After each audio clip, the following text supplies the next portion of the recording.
Okay, hi guys, sorry about that.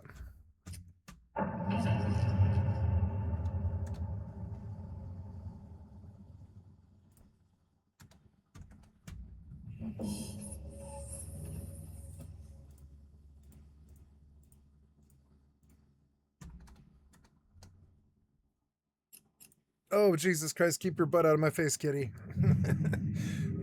Yeah, keep your butt out of my face, please. You climb on me too much, kitty. Get off. Silly kitty. I gotta go change. I gotta go check my dinner.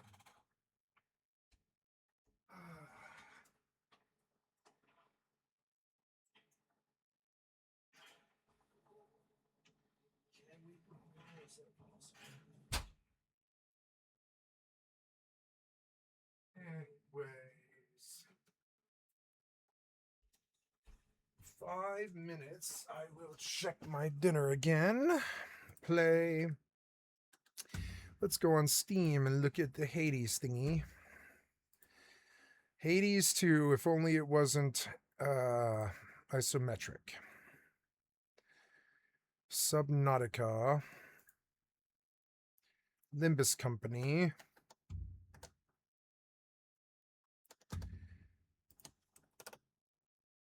Oops. So are we okay? Yep. Camera. There we go. And the Eve autopilot. Autopilot engaged. Very good. There we go. So yeah, I will get on and do Mithril.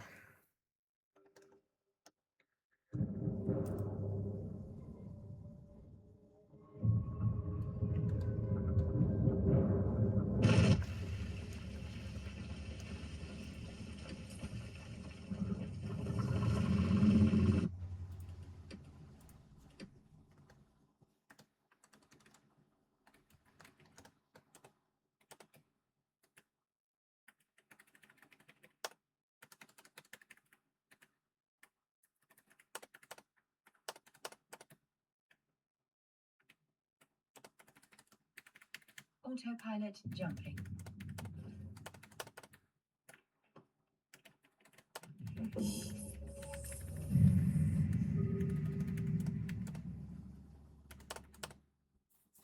Porting to Stargate.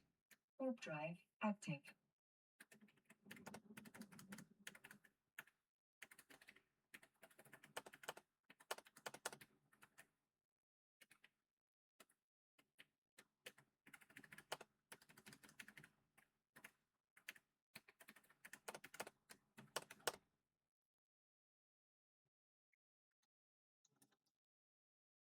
Nice. Hi, kitty. You got up on top of me, but you have to get up again. I'm sorry. BRB.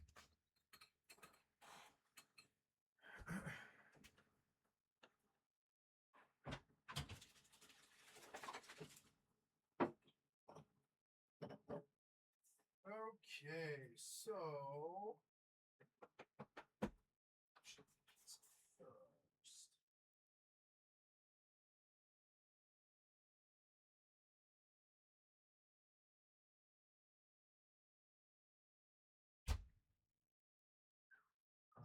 I'm getting ice for Canada Dry.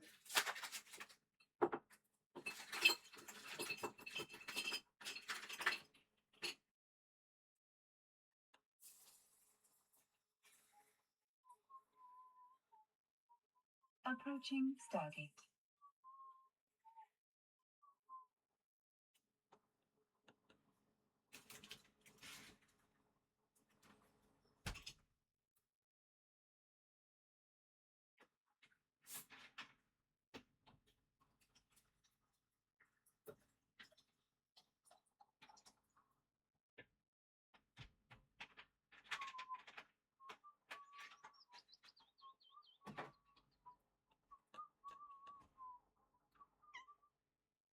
That stinks in here, huh, kitty? I'm gonna put the door.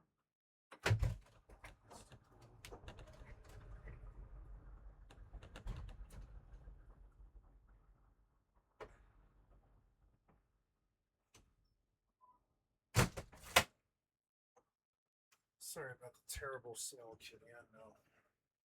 Autopilot jumping.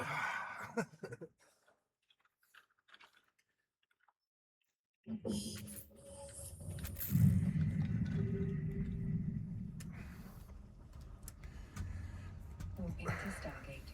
Warp drive active.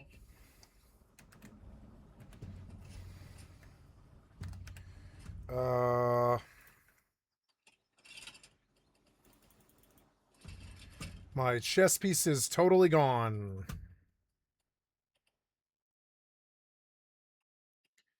I don't know why. Well, I need to kill one bandit. I know that. My band-aids are totally gone. No, they aren't. No. Well, I've got another chess piece, but this will suck.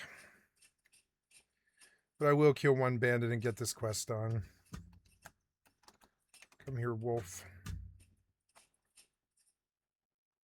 Bandit and bandit healer.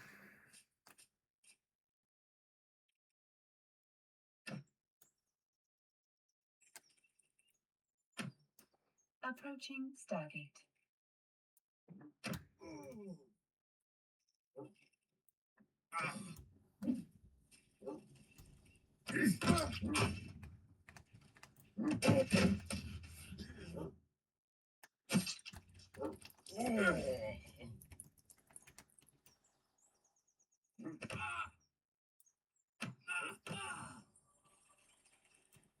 Oh.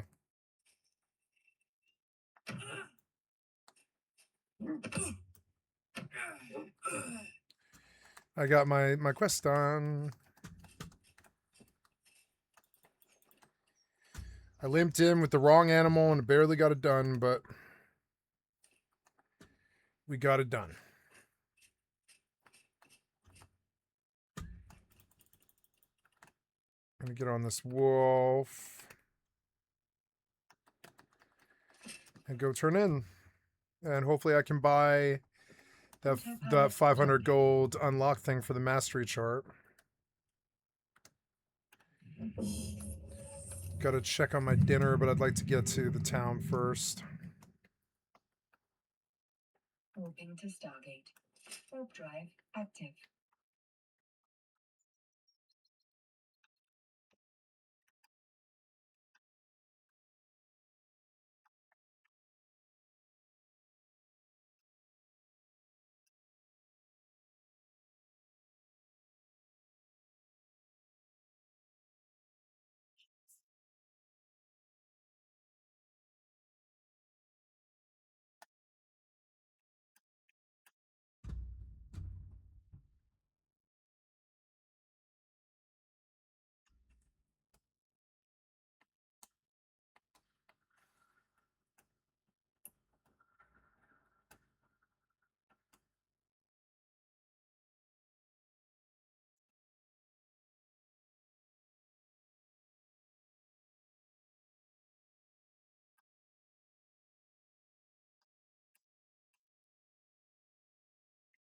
Approaching Stargate.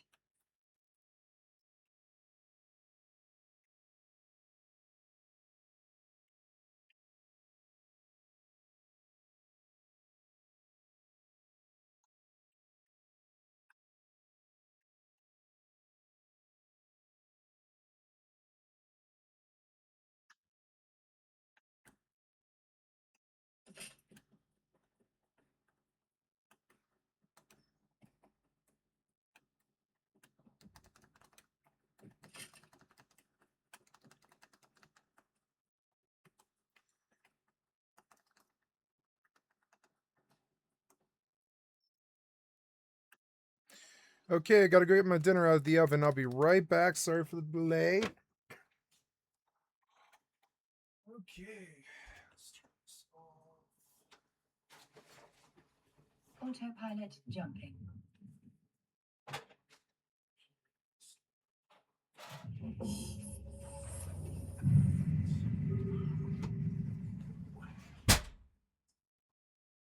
Warping to station.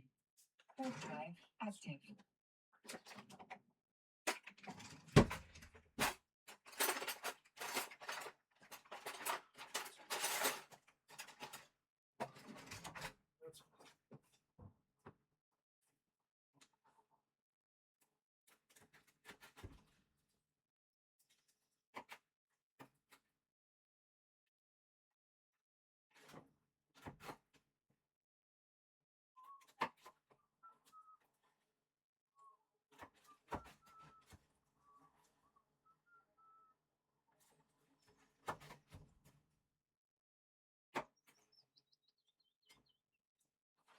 Approaching station.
Docking permission requested.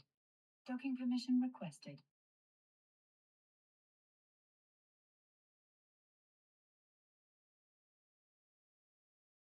Docking request accepted.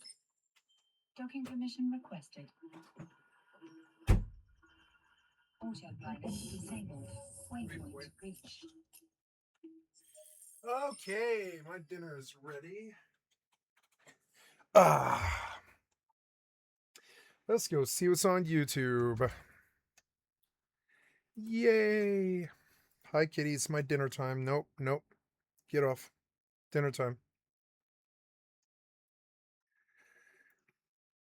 Welcome back to the Philip DeFranco Show. You daily dive into the news. It is Thursday, and we have a lot to talk about today, starting with this. Republican leaders are apparently so scared that the Epstein files are going to get out now that they're threatening their colleagues. Right? And this is apparently Trump's afraid that files might implicate his friend. And all of this, it started with a bipartisan effort launched by Republican Thomas Massie and Democrat Ro Khanna, because they've just been working towards gathering enough signatures on a discharge petition that would force the House to vote on a bill requiring the DOJ to release the files. And now we've been waiting for this. A Democrat in Arizona just won a House seat in a special election this week. It seems like they've secured enough support to get the ball rolling. Right? And that Democrat, Adelita Grijalva, she's already committed to signing the petition once she gets sworn in. And the big thing is she's going to be the 218th person to back it, and 218 has been the magic number here. And so with that, you had Ro Khanna saying we're one step closer to releasing the full Epstein files and justice for the survivors. But that doesn't mean that it's guaranteed, right? Because you have Thomas Massie telling Semaphore that leaders in the Republican Party are trying to get some representatives to now walk back their support. Massie claiming that House Speaker Mike Johnson and, quote, some of the powers that be in D.C. are in full panic right now and daddy. They came back and tried to get the four of us to take our names off the petition. They asked some of my colleagues who are co-signers, and they actually threatened them politically, not physically. And that's huge because Massie, right, he's one of four Republicans who signed the petition alongside Nancy Mace, Lauren Boebert, and Marjorie Taylor Greene. Yesterday, you had similar reports coming out with sources telling CNN that GOP members were privately being pressured to withdraw from the petition. Also with that, you had CNN speaking to Boebert, who said that she hadn't faced pressure and will be keeping her name on board. But still, if you go online or you go on Twitter, you can see that there are clear tensions and divisions among the right wing and MAGA regarding bringing the Epstein files forward. Or just yesterday, you had Representative Clay Higgins slamming Massie for this petition, arguing, it's a shame what my friend Thomas has done, attempting to injure the Republican Party and ignore privacy rights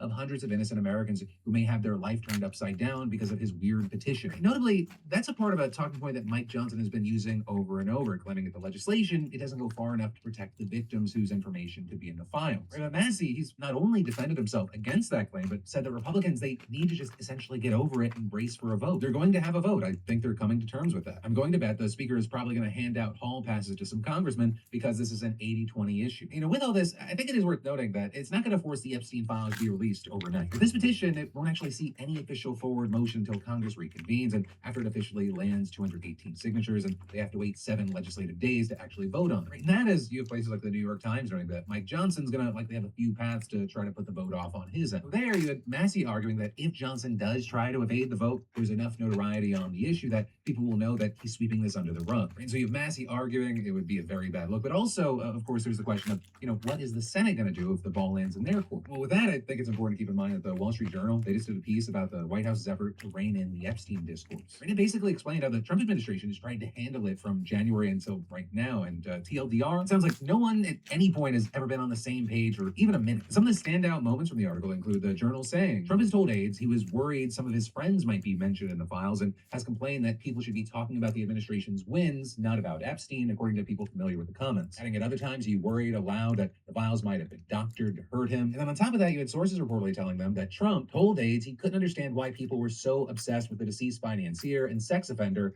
People don't understand that Palm Beach in the 90s was a different time. He groused. But also, as politicians aren't giving up the Epstein fight, neither is the public. I mean that in several ways. I mean, you might have seen a statue of Trump and Epstein holding hands being put up in the National Mall this week. It had a little flag saying the statue was in honor of Friendship Month. As Epstein previously said, Trump was his closest friend. So there, I'll say after being up for around a day, it's been removed. And that notably, even though, according to reports, the National Park Service did issue a permit for the statue, allowing it to be up until Sunday. But also, you had a spokesperson for the Department of Interior saying that the statue was taken down, quote, because it was not compliant with the permit issued. So there you now have the group who orchestrated the whole thing with the statue, accusing the Trump administration of yet again cracking down on free speech critical of the president, right? Arguing that this is just another domino falling after the Jimmy Kimmel scandal. But ultimately, for now, we're going to have to wait to see how this continues forward, both with the fight that we're seeing publicly as well as the fight we're seeing in Congress. But then next up in the news, Elon Musk, he may be gone, but it looks like Doge is about to kick into another gear soon. Right? Because with the government shutdown looking more and more inevitable, you've got the White House threatening another round of mass layoffs. Right? And some important context here is what usually happens during shutdowns is that many federal workers get furloughed, meaning they go on temporary unpaid leave and receive back pay when the shutdown ends. But instead of doing that, you had the White House sending out a memo to its agencies last night telling them to prepare to lay off workers permanently if the shutdown occurs. So that's led many to ask if you wouldn't fire them without a shutdown and you could just furlough them without pay. If there was a shutdown, then why would you take the extra step of firing them completely? Well, there's a couple of possible answers to that. The first being that Trump just doesn't really care about these workers anyway, something that the memo itself seemed to suggest by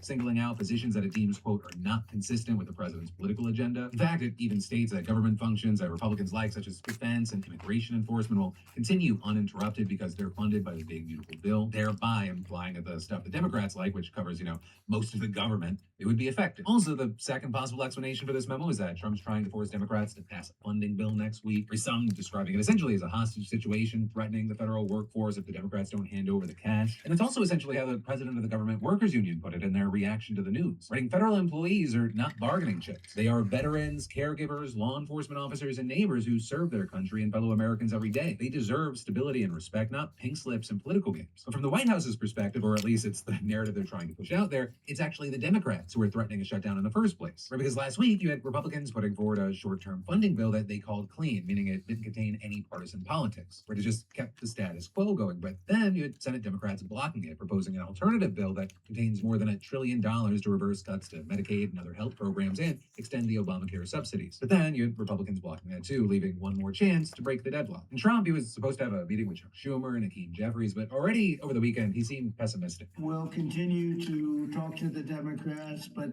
I think you could very well end up with a closed country for a period of time. Right, and then on Monday night, Republican leaders in Congress reportedly called Trump, urging him to not talk to the Democrats, claiming that their bill is too expensive and it would fund health care for illegal immigrants. So on Tuesday, you saw Trump backing out of the meeting, with him saying on Truth Social, after reviewing the details of the unserious and ridiculous demands being made by the minority radical left Democrats in return for their votes to keep our thriving country open, I have decided that no meeting with their congressional leaders could possibly be productive. With Trump claiming they want to essentially create transgender operations for everybody, and finishing, I look forward to meeting with you when you become realistic about the things that our country stands for. Then you had Schumer firing back on PBS. To prevent the average American who is on ACA's health care bill from going up $5,000 a year is not radical.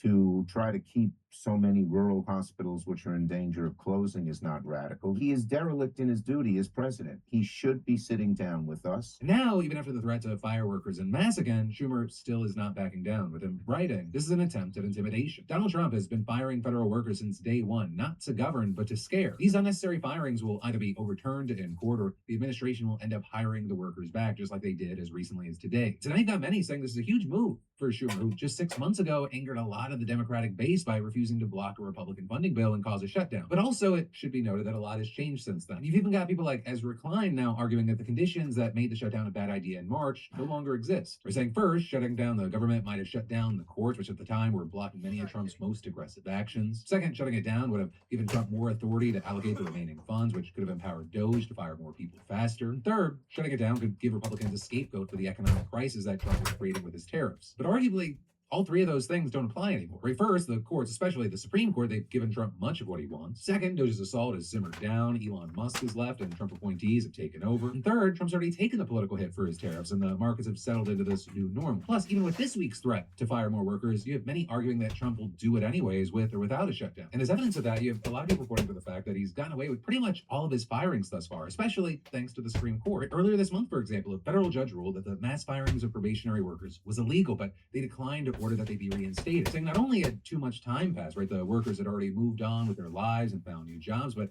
also the Supreme Court would almost certainly just overrule his reinstatement order anyway. And then yesterday, you had another federal judge ruling that the firings of 8 inspectors general were obviously illegal, but they also declined to order them reinstated, saying it probably wouldn't matter because Trump would just fire them again anyway, making sure to jump through a couple of procedural hoops that would make it legal. And so with all this, I mean, even a couple of weeks ago, you had Klein already concluding. We are no longer in the muzzle velocity stage of this presidency, where Donald Trump is trying things and seeing what sticks. We are in the authoritarian consolidation stage. You could still, under mafia rule, get the trash picked up by cement, but the point of those industries had become the preservation and expansion of the mafia's power and wealth. This is what Donald Trump is doing to the government. This is what Democrats cannot fund. But that, it's the political argument for a shutdown. Many on the other side of the debate argue that it's a bad idea for economic reasons. So, for example, you've got people like the chief economist at Moody's Analytics saying the economy is quite vulnerable. In a more resilient time, I think even a prolonged shutdown wouldn't derail the economy. But in the current economy, it could very well be the thing that pushes us under. And that because it could cut off loans to small businesses, depress consumer spending, and create general chaos and uncertainty, which I will say is what we've seen historically. Like, generally speaking, every week the government shut down, they can shave about 1/10 of a percentage point from the GDP that quarter. And the longer that continues, the worse things get and the harder it's going to be for the economy to recover. And with this specific time, you have many believing that if a shutdown happens, it could last especially long. Because both sides are dug in, politics is more polarized than ever, and the president has shown himself to be someone that's willing to endure the longest shutdown in American history during his first term. But hey, like always, we're going to have to wait to see what happens. So we should know soon. We've still got until midnight on September 30th, and who knows? Anything can happen. Which I will say, as those words come out of my mouth, is both a good and bad thing, as many of you have seen. And then I've got more news for you in just a minute, but first let me say, my wife, my kids, and I, we all switched to the same toothbrush brand. To be clear, I'm saying brand, not the family is sharing one toothbrush. Right? It's called Proper Dental, and it's the first brush that we've all actually agreed on, and it happens to be a sponsor of today's show. Because traditional toothbrushes, they're basically like tiny sandpaper sticks pretending to help you slowly reckon gums and enamel over time. But Proper flips that on its head with super soft scrubbers that feel gentle but annihilate plaque. Like, it's clinically proven to clean better than those bristle brushes that market themselves as soft, which that's a lie. Also, Proper resists bacteria and food crud buildup, because who wants to brush with last week's microscopic leftovers? And I don't know what it is. My kids, they do not fight brushing their teeth anymore. And my wife, she's definitely obsessed. And me, I'm already annoying. I always talk about gum health. And actually, there's research showing consistent use can help encourage gum regrowth. Yeah, your gums can bounce back like a Marvel reboot. But the main point is you don't need to keep torturing your mouth with normal toothbrushes, especially because Proper Dental is giving you 20% off when you use code DeFranco at checkout. Just scan that QR code on the screen or go to properdental.com/DeFranco. And hey, it's a limited time offer, so treat yourself and your gums better. That's PROPRDENTAL.com/DeFranco, code DeFranco. But then next up in the news, you probably saw that dozens of educators all over the country, they lost their jobs for comments that they made on social media after Charlie Kirk's death. But now you got a lot of them suing for free speech violations. Right? And there are a ton of different examples that we've seen popping up. Right? One of the most notable cases has been Lauren Vaughn, a former teacher aide in Spartanburg County, South Carolina. And Lauren suing the school district that she worked at for firing her because she shared a quote that Kirk himself said and then argued that all gun violence is a tragedy. Right? And the quote that she shared is one that circulated a lot since his death, where he said that it was worth it to have a cost of some gun deaths every single year in order to have the Second Amendment rights, recalling the exchange of lives or the right to bear arms a prudent deal that is rational. And you had Vaughn sharing that quote and then writing thoughts and prayers and then later making it very clear in the comments that she wasn't celebrating Kirk's death, writing, "The whole point here is that anytime someone is killed, it's a tragedy. Even someone I may not like, even someone I disagree with, but instead of accepting it, why don't we do something about it?" Also commenting that while she disagreed with Kirk, she was sorry that he was shot, and adding, "No satisfaction here, just heartbreak for anyone and everyone affected by gun violence." And while Vaughn, she ended up deleting her post later that same night, the school allegedly fired her for violating their social media guidelines, which say that employees, quote, must be respectful and professional in all communications. And so now she's accusing the district of violating her rights to free speech and asking that the court declare that both her termination and the social media guidelines are illegal under the U.S. and South Carolina constitutions. Right? And requesting she be be reinstated, paid, or given other compensatory payments. Also, another case that's gotten a lot of attention is that of Matthew Cargill. Right, Matt, he's a high school teacher in Iowa who claims he was fired for protected speech after he posted "one Nazi down" on his personal Facebook account following Kirk's death. And with that, he argued that his post did not threaten any person, did not incite imminent unlawful action, and was not directed at any member of the school community. And with that, claiming that the termination was politically motivated. Then on the other side, you had the school alleging that the post was disruptive, and they said that they received over 1,000 calls about it. And the day after he made that post, just under 10% of students were absent. Right, but then beyond that, we've also seen a number of lawsuits from educators who were fired at the university level. And that included people like Michael Hook, a tenured art professor at the University of South Dakota, who was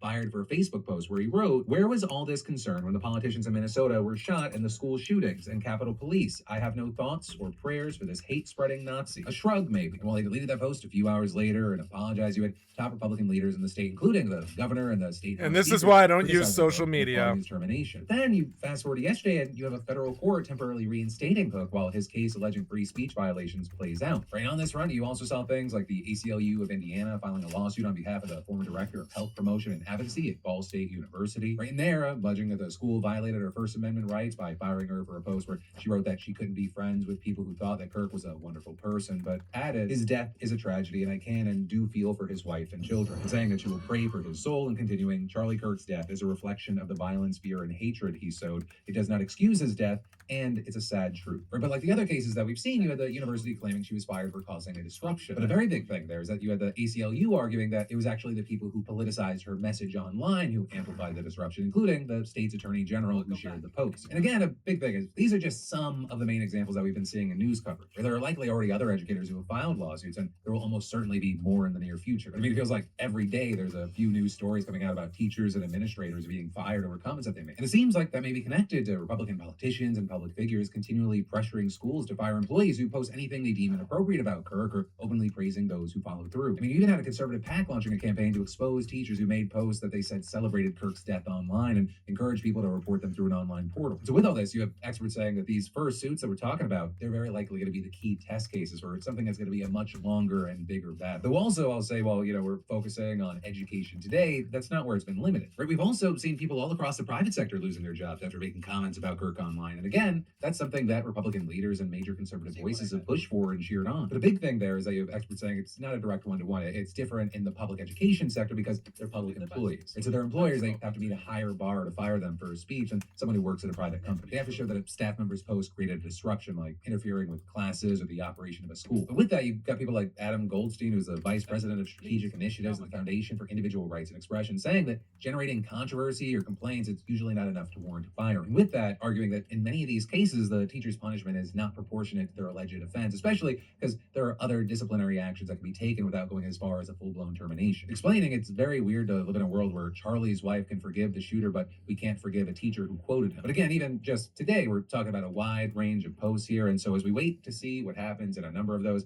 I got to pass the question up to you. What are your thoughts, opinions, and reactions to the whole situation or any of these specific cases? But the next up in the news today, this is crazy. Trump's Justice Department has made it impossible for Luigi Mangione to have a fair trial. 3 points into Stiganthrope. Now a federal judge is demanding.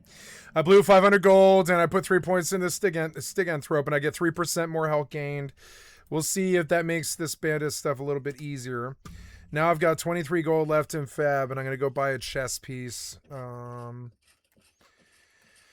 Yeah, and probably some arrows. I'll buy a chess piece and some arrows, and I'll put this Silver Aegis away. And this was some really, really good Mortal Progress today. It didn't seem like it. It seemed like I died a lot, but no, I actually got some really good, genuinely fucking good progress today. So, armor points. I went up 3% in the Stygian, which is going to be a big deal.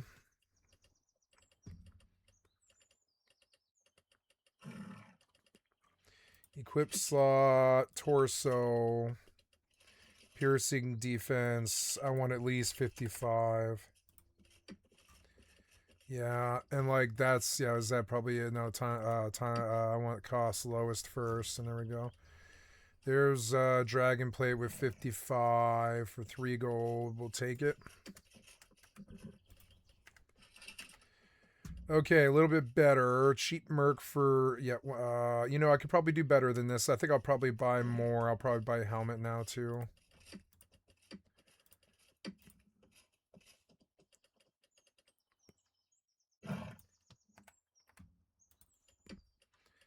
There we go. There's one with 51, which is a lot better than what I'm wearing. 1.5, 2.24 with 55. 45, 55, 45, 55, 52. Reptile. Okay. I'll take that, yeah. And I will sell this for gold. Can't sell any more items here. That's okay. I'll just take it back.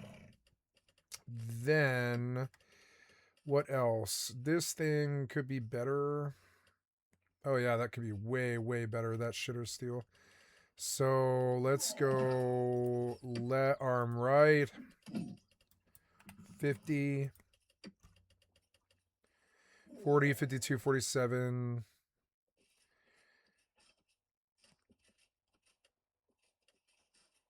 40, 55, 42.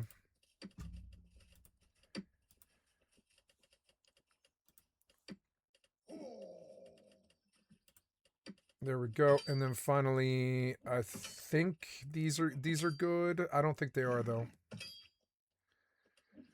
So, but I don't know. Let's put them on.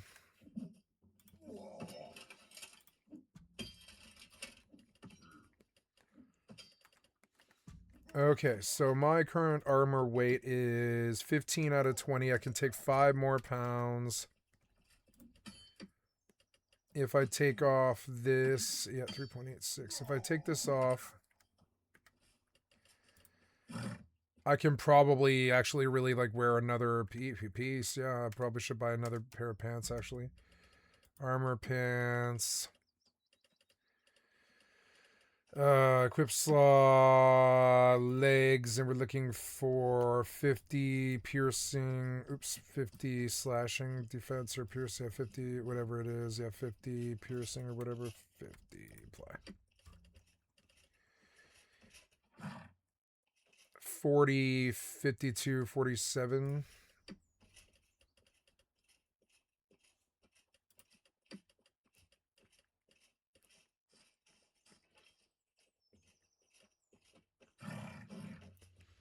I'll take those, the dragon set.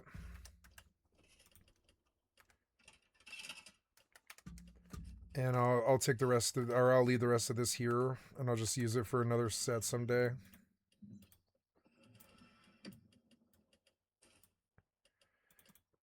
Silver. Yeah, I'm gonna bring all of this back. Oh, I still have my wolf, so I can just ride on out there. Nice. I can just lead the wolf in the house or whatever.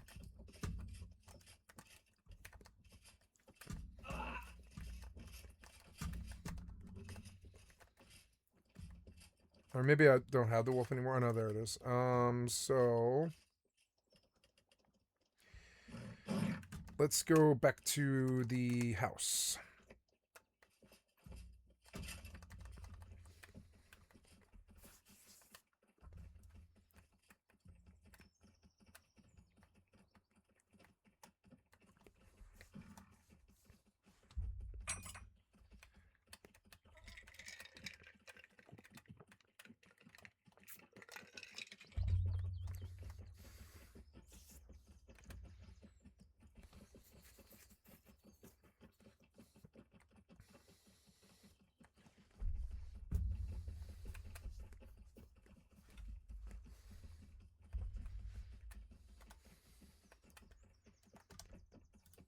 An explanation. Because back in April, U.S. District Judge Margaret Garnett explicitly warned DOJ officials to avoid speaking publicly about the case to make sure that there was a fair trial. But then, especially in the wake of Charlie Kirk's killing, we've seen the Trump administration testing that order. Pointing to Mangione allegedly killing United Healthcare CEO Brian Thompson as just one example of radical left violence threatening America. Except they've had a tendency to forget about that word allegedly. Right, last week, Trump said on Fox News that Mangione shot someone in the back. As clear as you're looking at me, he looked like a pure assassin. He shot him right in the middle of the back, instantly dead. And now he's like, I'm watching, the girls are going crazy for him. This is a sickness.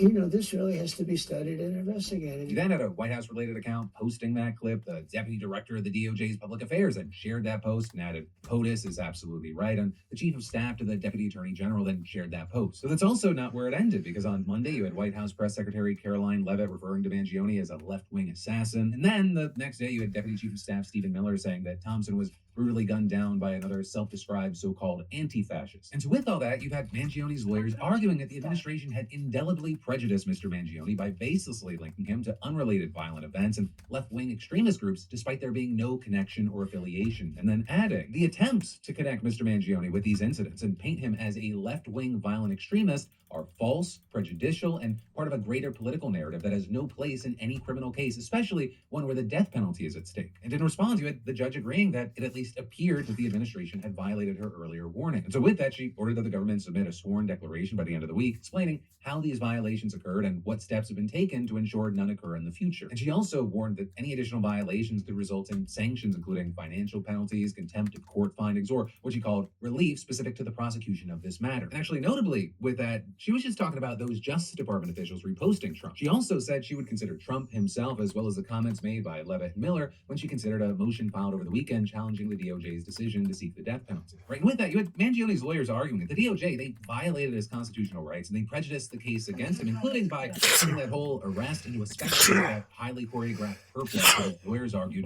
was done solely to prejudice him and without the slightest legitimate law enforcement objective. And so, we're gonna have to wait to see what happens. But I mean, it's happening fresh off the heels of another legal victory for Mangione, because as we talked about earlier this month, a New York State judge dismissed terrorism charges against him, though of course leaving the murder charges in place, which of course is also separate from the federal case where he's potentially facing the death penalty. But still, it's going to be very interesting to see how all this legal wrangling plays out and what happens when we get to a trial. But then next up from that, another crazy news, though this time international, the Gaza aid mission with Greta Thunberg aboard has said that it is under attack by Israeli drones, and now Italy and Spain, they're deploying naval vessels to help keep them safe, because the global Samud flotilla, or the GSF, is trying to get aid into Gaza through ships setting sail from ports across the Mediterranean. And it's reportedly the fourth and largest challenge to Israel's naval blockade, right? A blockade that notably it's been in place long before what's been currently happening in Gaza. Right? You got Israel arguing that it's needed to keep Hamas from importing arms, while critics have called it a form of collective punishment that helped turn Gaza into an open-air prison. But in any case, right, the GSF, it's reportedly made up of over 50 small vessels from 44 countries with over 500 crew, including Greta Thunberg. Right? And she was part of the so-called Freedom Flotilla, which was intercepted by Israeli forces back in July. Though notably, that was also after activists on board said that they had been targeted by an Israeli drone in international waters off the coast of Malta. And there, the IDF didn't deny involvement, and that Israeli Air Force cargo plane was picked up on flight trackers circling waters near Malta for an extended period of time before the attack. And now, in the case of the GSF, activists have reported several attacks since they set sail at the start of September. And the latest appeared to come this week, with GSF saying in a press release that at least 13 explosions were heard, and claiming that these attacks were part of a sustained Israeli campaign of intimidation. And with all that said, you had the Italian defense minister condemning what it called an attack carried out by, quote, currently unidentified perpetrators. You also had the prime minister speaking of her total condemnation of the drone strike on Tuesday night and adding that Italy is conducting its own investigation to determine who's responsible. But also a big thing here is she also criticized the flotilla as dangerous and irresponsible, and arguing that it was aimed at creating problems for her government. But still, the government reportedly dispatched 2 naval vessels to assist Italian citizens on board. And you also had the Spanish prime minister saying it's sending a ship to assist the flotilla, quote, in the event of any difficulties and for a potential rescue operation. And as for Israel, at least as of reporting, it really hasn't addressed the drone attack allegations, instead arguing that the flotilla is organized by Hamas and is intended to serve Hamas. Now with that, they also claimed that they would be willing to transfer the aid from the flotilla to Gaza through report from Israel. But there appears to maybe be a lack of trust, and they reportedly refused. And so you had the foreign minister responding by accusing the organizers of pursuing a violent course of action, and adding, if the flotilla continues to reject Israel's peaceful proposal, Israel will take the necessary measures to prevent its entry into the combat zone and to stop any violation of a lawful naval blockade, while making every possible effort to ensure the safety of its passengers. And so we're gonna have to wait to see what happens here, where this ends, hopefully not with anyone getting hurt. So of course, with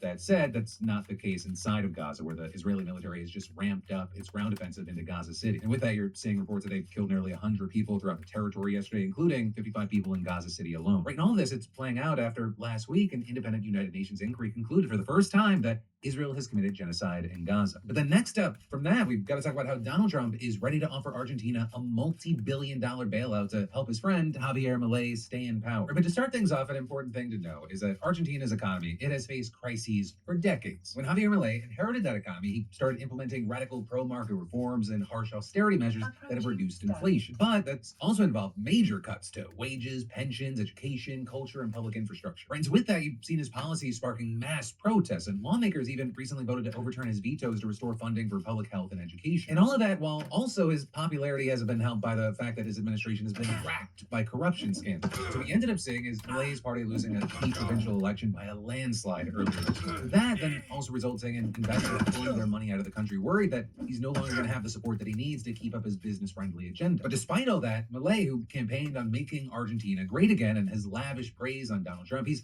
had one good thing going for him. Trump loves this guy. And when you had the two meeting at the UN this week, you had Trump announcing that Milei had his complete and total endorsement for re-election as president. And while that election, it's not actually happening for a couple of years, congressional elections there are happening next month, right? And so it's a pivotal election, and what we've seen with this whole situation is the White House serious about helping Milei. You've got Treasury Secretary Scott Bessent writing on X that his department is ready to purchase Argentina's USD bonds and will do so as conditions warrant, is prepared to deliver significant standby credit via the Exchange Stabilization Fund, and is currently in negotiations with Argentina officials for a $20 billion swap line with the central bank. You've got Bessent even saying that the U.S. stands ready to purchase secondary and primary government debt. And so as far as what exactly does that mean, it's all technical and it's kind of besides the point. What's really notable here is that Bessent has made it very clear that this is aimed at helping Milei ahead of next month's election. He's even described the aid as a bridge to the next election. All of which, and at least one expert saying it doesn't make any sense from a realist strategic perspective, saying this kind of stuff only really makes sense within an ideological framework. And so with all that, you've had the likes of Elizabeth Warren arguing that this is a far cry from Trump's promise to put America first, writing Donald Trump wants to lend $20 billion of our money to bail out a political ally and his global investors before an election, and adding, oh, and Argentina just struck a major deal with China that crushes American soybean farmers already suffering from Trump's tariffs. And actually, you also had the American Soybean Association criticizing the Trump administration for the very reason Warren said. But then beyond that, you've had experts saying that this whole situation, it's just another example of Trump's approach to foreign policy being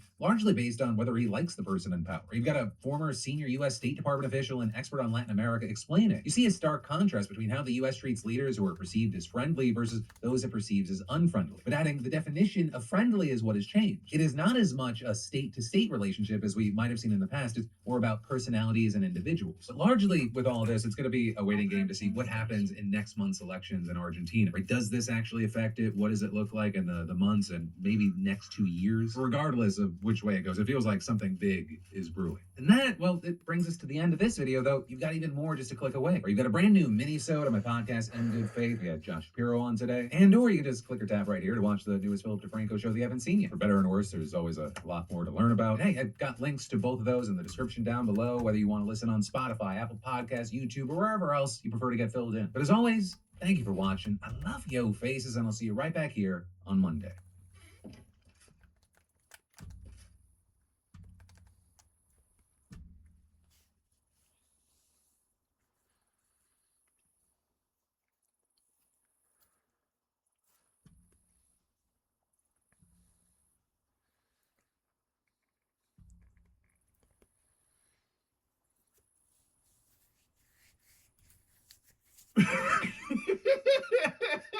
Oh no, this is Deus Ex Remastered. You know, ladies and gentlemen, there was a state of play yesterday. I'm gonna rip the band-aid off.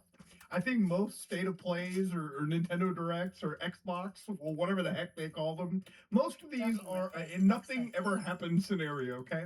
You know, for me, the older I get, the less I'm interested with like E3 nonsense. But sometimes something so outlandish comes that I gotta make a video about it, okay? I really do. Now, this is Deus Ex, okay? Now, Deus Ex, it's a game that I hold near to my heart, okay? It's a game that every time somebody mentions it, you must reinstall it. You know why? Because it's one of the best immersive sims. It's one of the best conspiracy-laden games out there. You want to play a video game that makes you think about class wars and conspiratorial nut jobbery? It is this game, okay? Not only is it conspiracy focused, it's just a good game, okay? It's not only a good game, but it's also a really old game. Now, we live in a day where games just keep getting remastered. But what if I showed you a remaster that is so dog shit that how did it get approved? So, anyways, yesterday at State of Play, Deus Ex Remastered got announced for the PlayStation 5. Okay, now we've seen a lot of impressive visuals with the PS5. Okay, and for a game, when did Deus Ex release? For a game that released June 22nd, 2000, you would think that around 26 years later, 25 to 26 years later, they might just rebuild the fucker from ground up. Can it be better than a modding team? Well, let's actually watch the trailer. So here's the PlayStation starting. You've got the original visuals. Oh man, that's the remaster, boys. So we upgraded the visuals, Scotty, from 2000 to 2005. A legend returns. Yeah, I'm not gonna joke here, man. I mean, this looks rough. You can take a screenshot of this and go to r/GameDev and be like, "Hey guys, my first attempt at a level. Can somebody give me any recommendation?" And they all would fall for it. I mean, this is a 2026 era remake. I mean, look at the graphs though. Look at the graphics. Look at the graphs. It looks like dog shit. Look at the title. How's he holding his gun? Is JC loading hood.exe? Anyways, the further we go into it, Liberty Island has never looked so sloppy. You got VersaLife. You've got, again, the obscene shine. So here they show the actual comparisons, and here you got Paul. Okay, Paul's looking at you. All 2000 like. No, it looks like a Doom 3 mod, dude. You can't make this up. This looks like a Doom 3 mod that they are now selling you, okay? Now, again, before we go into this, I know for people who are like, we haven't gotten anything Deus Ex, we really haven't gotten anything Deus Ex related since Mankind Divided. Ever since Embracer Group, took this IP and basically threw it into fucking cold storage. What's shocking to me is that now they've tried to resurrect this and release this remake, but the remake is so dog shit looking that obviously I don't recommend anybody buy this, okay? There's better options. If you want to play this game, I swear to God, they are selling it right now for 35 Canadian dollars. And you might be like, that's not bad. That's not bad at all. Look at the screenshots, brother. Look at the screenshots here. Look at this. It looks like ass. It looks like somebody's first attempt at a Unity project. I mean, I'm looking at the before and after. Dog, the before looks better than the after. I'm sorry to say. All right? You go down, look at this. Look at the amount of sheen that's going on. It is absolutely... It almost feels like I'm looking at something AI upscale, okay? Of course, looking at even the user interface, like even this, I don't want to go into the soul versus soulless debate, but even the user interface looks like ass, okay? I mean, what is this? What is any of this, man? Look at this. Is a scene where you're supposed to free Gunther, and they lit it up like a fucking Christmas tree, okay? They lit it up like a Dutch brothel, Sam. What are we doing here? What's going on? And of course, nothing hurts me harder than this first scene right over here. Okay, this is the before, and somehow the after just. I mean, god damn! His fingers are fusing into the coat. This is a screenshot. By the way, you gotta make these screenshots, okay? You gotta fucking edit them together. You gotta use the line in the middle to separate your comparisons. Cut the poo in half. Then you have to upload this shit. They felt proud of this enough to put it into the Steam screenshots, and that is why I'm making fun of it. Guys, it's a $35 remake, okay? By Aspire. You should never aspire to purchase this. Let me tell you the cheaper way of getting this, okay? Go to Steam, look up Deus Ex, or in fact, if you can go to GOG, do that instead. Go buy, I'm not joking with you, Deus Ex, the original, which is right here, Game of the Year, $1.25 Canadian. That is converted to less than $1 for you Americans out there, okay?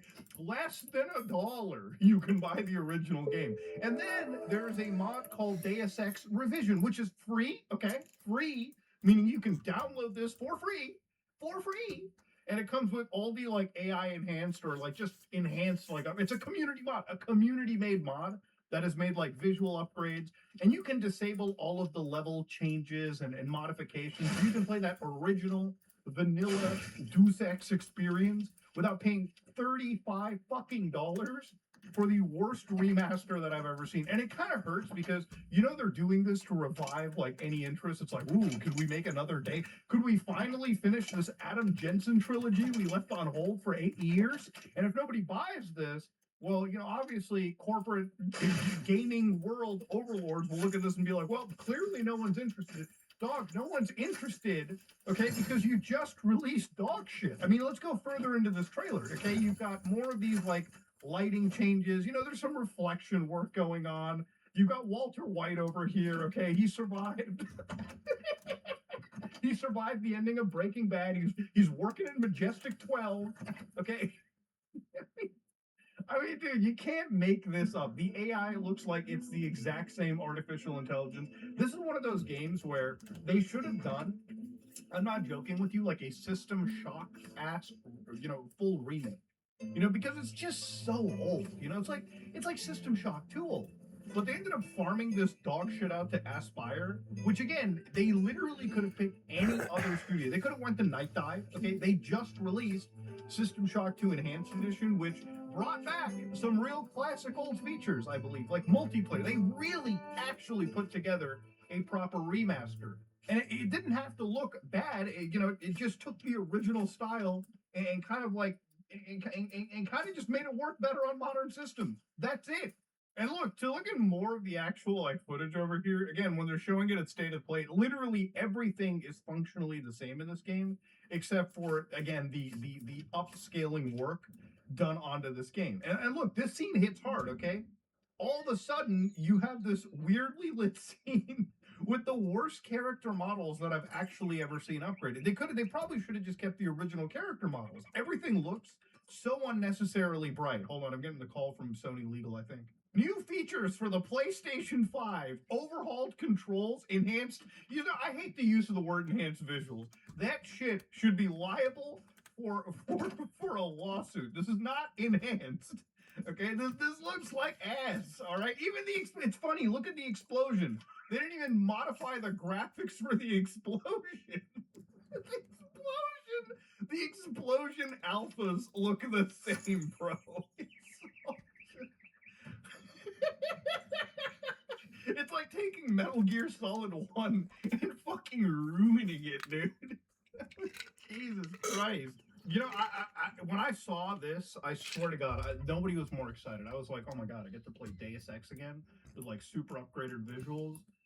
And then I saw the developer Aspire, and then I just saw the trailer, and I'm like, all right, it's fucking Jover. You know, it's crazy to think that like when I look at what happened with this remake, you know, there's something known as the Deus Ex Echelon renderer, which is something they build off of something known as RTX Remix, which is NVIDIA's free tools for anybody to remaster like DX8, DX7, maybe DX9 era video games. You can inject path tracing, AI upscaling, all of that shit to it. And in some cases, you know, people have taken games like Need for Speed Underground 2 and made pretty interesting remasters of them. You know, you can download this renderer and kind of get an experience for what this dog shit remaster is going to do. I mean, functionally speaking, what the community put together with free tools doesn't actually look all that different to whatever they're releasing on the PlayStation 5.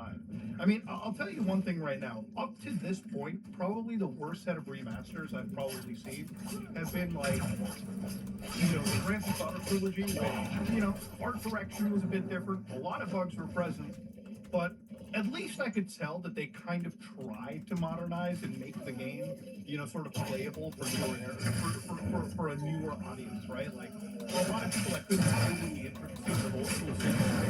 I'm not against you firing up the definitive edition and playing through save checkpoints and God knows whatever. And now it's, I would say, decently patched. It's not perfect, but it's definitely better than day one. You know, we had Master Collection for Metal Gear Solid, which had a near and dear place to my heart, but even then, that remaster, it was mostly just, why not emulate the entire game and call it a day? Because it's basically what we got, substandard emulation. But at least, you know, you got the game on a one-disc package. that you can share with your friends or play by yourself just for convenience sake. Okay, you know, it's like throwing a fucking frozen burger in a microwave and calling it a day. This, on the other hand, you're gonna charge me $35 when I can get the original for less than the price of a fucking Tim Hortons copy? Mod it for free within a minute, run that shit on my Steam Deck with a 7-hour battery life, enough to speed run through the entire game on one charge, and you're gonna try selling that to me? I want you to understand, if these guys want you to spend $35 on a game where they couldn't even take the texture work and align it properly. I mean, this is not how buttons are supposed to be placed. This is the level of quality we're expecting from the guys and gals over at Aspire. And if you think that this should be recommended, like, here's the thing, as a Deus Ex fan, you might as well not even fucking remake the game.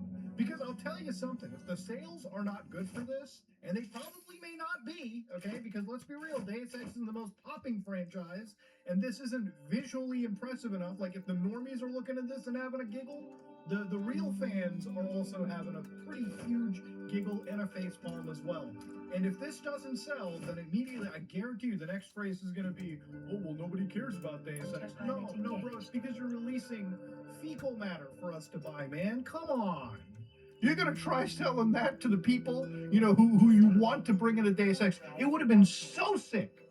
You know, I've always thought, man, maybe remake the original Deus Ex, even a remastering of this game. They could have absolutely modernized it a little bit with some of the stuff from the Adam Jensen trilogy, okay? Some of those creature comforts that would have easily made the game better, okay? Hell, if you were... All right, what's up, friendos? Welcome back. The year's 2025, and it's been 6 years since I first heard the phrase, cryptocurrency games are the future, old man. Get with the times or stay poor.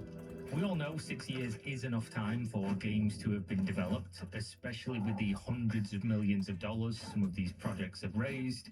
When we laughed at crypto games back in 2019, 2020, admittedly fair criticism could have been that we were too early, that they really needed time to produce the games. And so while we continued to laugh, we did wait, and here we are, 2025. To do this in the fairest way possible, I wanted to use objective data to pick which games I was going to try for this video, because every time before now I've done this, Crypto Bros paused their 100th rewatch of The Wolf of Wall Street to, ham fist type, probably one finger type on the keyboard, that I'm just a filthy no-coiner who cherry picks bad games to make them look bad. Unfortunately, the method of doing this was an absolute disaster. I'll show some of the games that I found using this method, but after having done so, I had to change the way I was going to do it, because even I felt bad for how bad this stuff looked. What I was doing was using a website called DAppRadar and noting down the monthly trending games which had the most active users. Because say whatever you will about crypto gaming, but they do have one positive thing for somebody like me. Numbers, easily accessible numbers. You might lie, I might lie, but there's two things that don't lie: Shakira's hips and the blockchain. Using DAppRadar, we can see exactly how many users each of these games has on a daily basis, exactly how much money is exchanging hands in the playing of these games, and then using those numbers against them, we can, look at exactly what the people are using, because surely the best representation of their whole market is what's being used within that market, right? So without further ado, let's go. Let's dive deep and showcase the best games in the cryptocurrency world. First, I took a snapshot of DAppRadar in July, and the #1 game by a country mile is called 9 Chronicles. I downloaded the game in July, I tried to play it, I was going to make a video about it, and fortunately or unfortunately, I decided not to. And then when clearing some space on my hard drive in August, I lost the footage. Suffice to say, you're not missing much, because it's an absolute abomination. Take the worst elements of the most predatory dogshit mobile game you've ever seen, and then dial it all up to 11. Remove any potential for artistic direction, slap in some weird furry characters, and then make the game load infinitely slower than any mobile game does. because of the blockchain integration, having to, save your progress every time you do a single thing in the game. In an hour of playing, you'll be subjected to something that is worse than the worst gaming experiences, somehow making mobile games look like you're drinking champagne out of a fine crystal glass. Nine Chronicles was described as an MMORPG, open source, decentralized, powered by the players, for the players. The description makes it sound like it was everything that the crypto bros had been preaching about for the last 6 years. A game that could run forever, that gave the players control over their own assets, that you could, have this perpetual marketplace and make money and sell and buy things. And what we got instead was a leaderboard, fear of missing out, AFK cookie clicker game with every single greedy element you can think of. Gacha, yeah, of course they've got that. Crafting that you can skip to make better stuff with money. Yeah, of course, time limit attacks, leaderboards, power-ups. Think of something that could make a game that is already bad just complete pay-to-win trash. And this game has it. And then remind yourself that this game is doing tens of thousands of dollars per day in daily transactions. Even having some inexplicable or, unexplainable days where they have $6 million of transactions. And this, going by the numbers, is one of the top 10 most played cryptocurrency games. So at this point, I was asking myself, why? Why would anybody choose to waste their time or their money on this absolute garbage? Because in life, I can think something isn't good, so can you, a personal judgment, my subjectivity. But I can also put myself outside of myself and look at something and think, oh, I don't like it, but I can see why somebody else would. I can say I don't like watching sports, but I understand why somebody else would enjoy watching sports. I don't see a single reason why anyone would play this. Play, I guess, is a pretty loose term that we're using. But then I remembered, what was another selling point? There's decentralization, there's owning your own assets. Then there's play to earn, right? Is that what I was missing here? Is play to earn carrying this game? You remember, right? Play to earn would be the reason that gamers would flock to crypto games in the future, according to the crypto bros, because doing something as a hobby and enjoying yourself is something only poor people and idiots do. Every single waking moment of your life should be devoted to the Sigma male grind set. If you're going to waste your time in the brokey playing video games, you'd really be better off just getting yourself in the salt mines of Moria and farming until your fingers are bloody for a few cents in the soul-crushing husk of a video game instead. Because money. At this point, I decided to go and look up if people were making big money playing this game. And maybe that's why, tens of thousands, hundreds of thousands of dollars was exchanging hands. And why the game would probably earn tens of millions of dollars by now. What I found was that the game's currency was worth a few cents each, and the game rewarded you for non-repeatable achievements in the game, such as hitting level milestones. The milestones would be like, complete a certain stage of our AFK game by just simply leaving it running for however many hours it would take. And then they'd give you 5 of their currency, so a fraction of a dollar, an amount unlikely to even cover the running of the electricity on your device. So the idea you're earning from playing simply doesn't exist. We knew it never would, of course, because that's silly. How could it? But in true cryptocurrency fashion, there's more. You can buy their currency, known as NCG, and then stake it. And this means you buy magic internet money that exists solely to speculate on the future value, and then you lock it up on their system with an inability to access or trade it for however long they decide the lockup period is. For doing this, they give you rewards on the blockchain.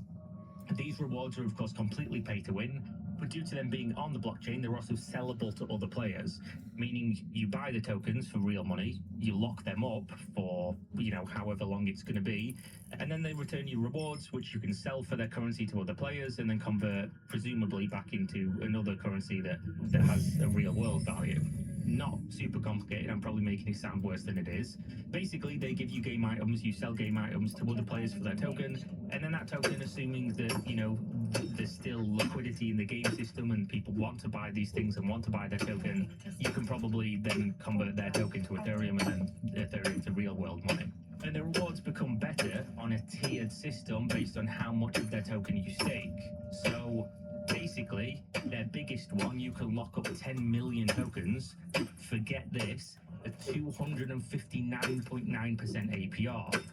totally sustainable and believable return on investment if you're a fucking child, I guess. Because you know what they always say when you spot like something that's a scam is if it sounds too good to be true, it probably is. And anything promising hundreds of % of return is the definition of too good to be true. They're outperforming the best investors on the planet with this one, with a token for a game that I can't really see many people playing, to be honest, but somehow I guess is making money. For this to even make sense, you just have to believe that generating from thin air an insanely large amount of items in a game won't cause hyperinflation and therefore tank the price of the items and therefore make it worth less and then make the token worth less and then of course completely collapse. You would have to be naive to think that this will work out in the long run, but here we are, it's crypto land, baby. So your options for play to earn here, as almost every single crypto game I've seen has been, is to either earn less money than you would gain from walking around outside your local store for 30 minutes picking up pennies, or you know, tin cans and turning them into the recycling plan, or spending thousands of dollars on fake internet money tied to a uniquely dogshit game and hoping that this is somehow a sound financial decision. Truly the future of finance and fun. But hey, Kira, this doesn't represent the crypto game market, right? In fact, you cherry-picked this one by using data you don't control. And actually, this game is bad, but it's one of the only ones on the planet that anyone's actually interacting with on the blockchain, aka the entire fucking reason that the tech is in the games in the first place. But that being said, obviously the market has moved on. This is now like 8 or something, which is still a pretty damning indictment of the entire scene. But we could move on to some other ones and check those out. Unfortunately, what I found was, surprise, surprise, something about the numbers used in crypto and how people are interacting with these things makes the numbers useless because they're a fugazi.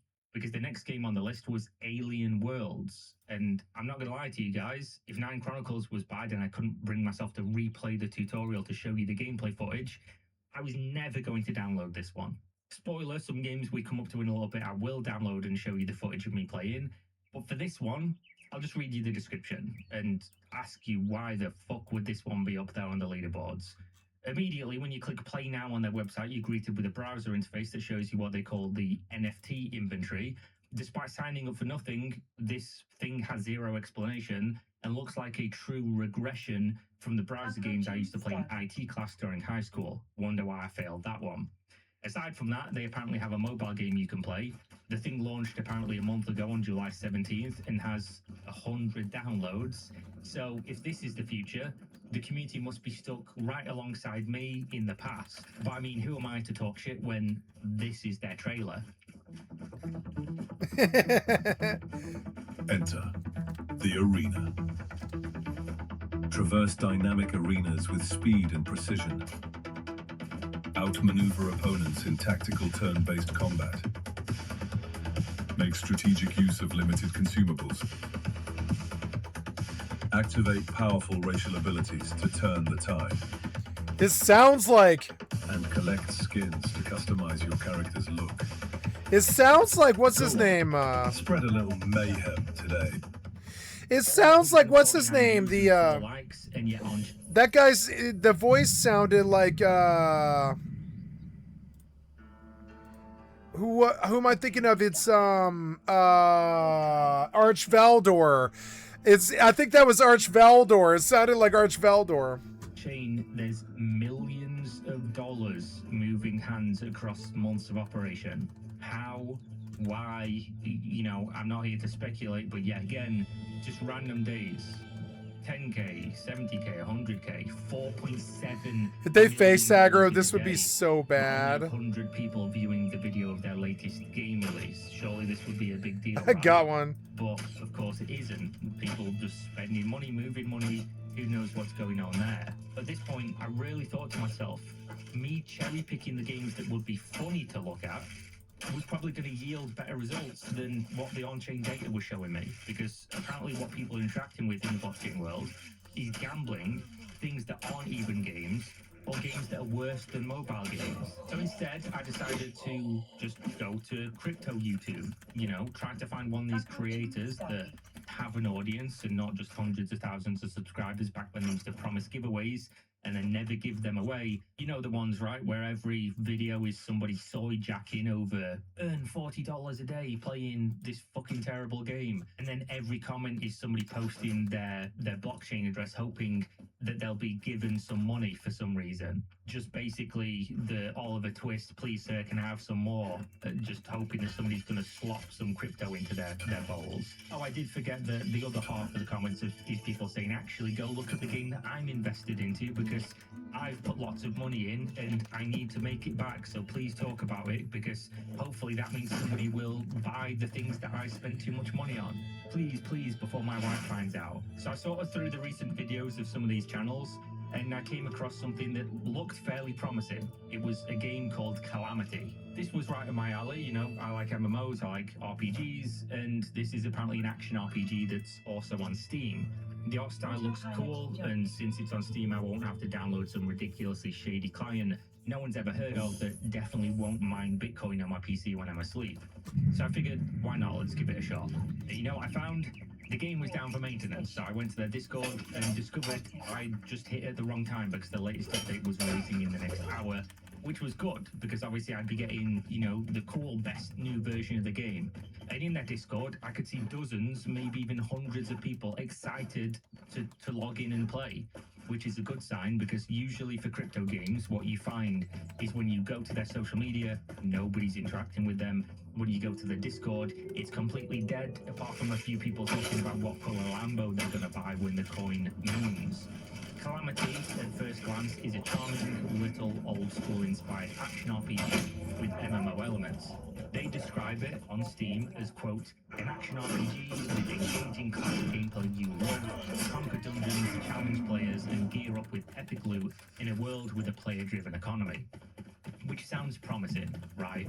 But let's just remember, there isn't a single thing that these people will not ruin. They can take the most basic, most novel concept and then soak it in human piss, all for a handful of dollars. Not life-changing money even, just enough to buy a Starbucks every day for the next month or so.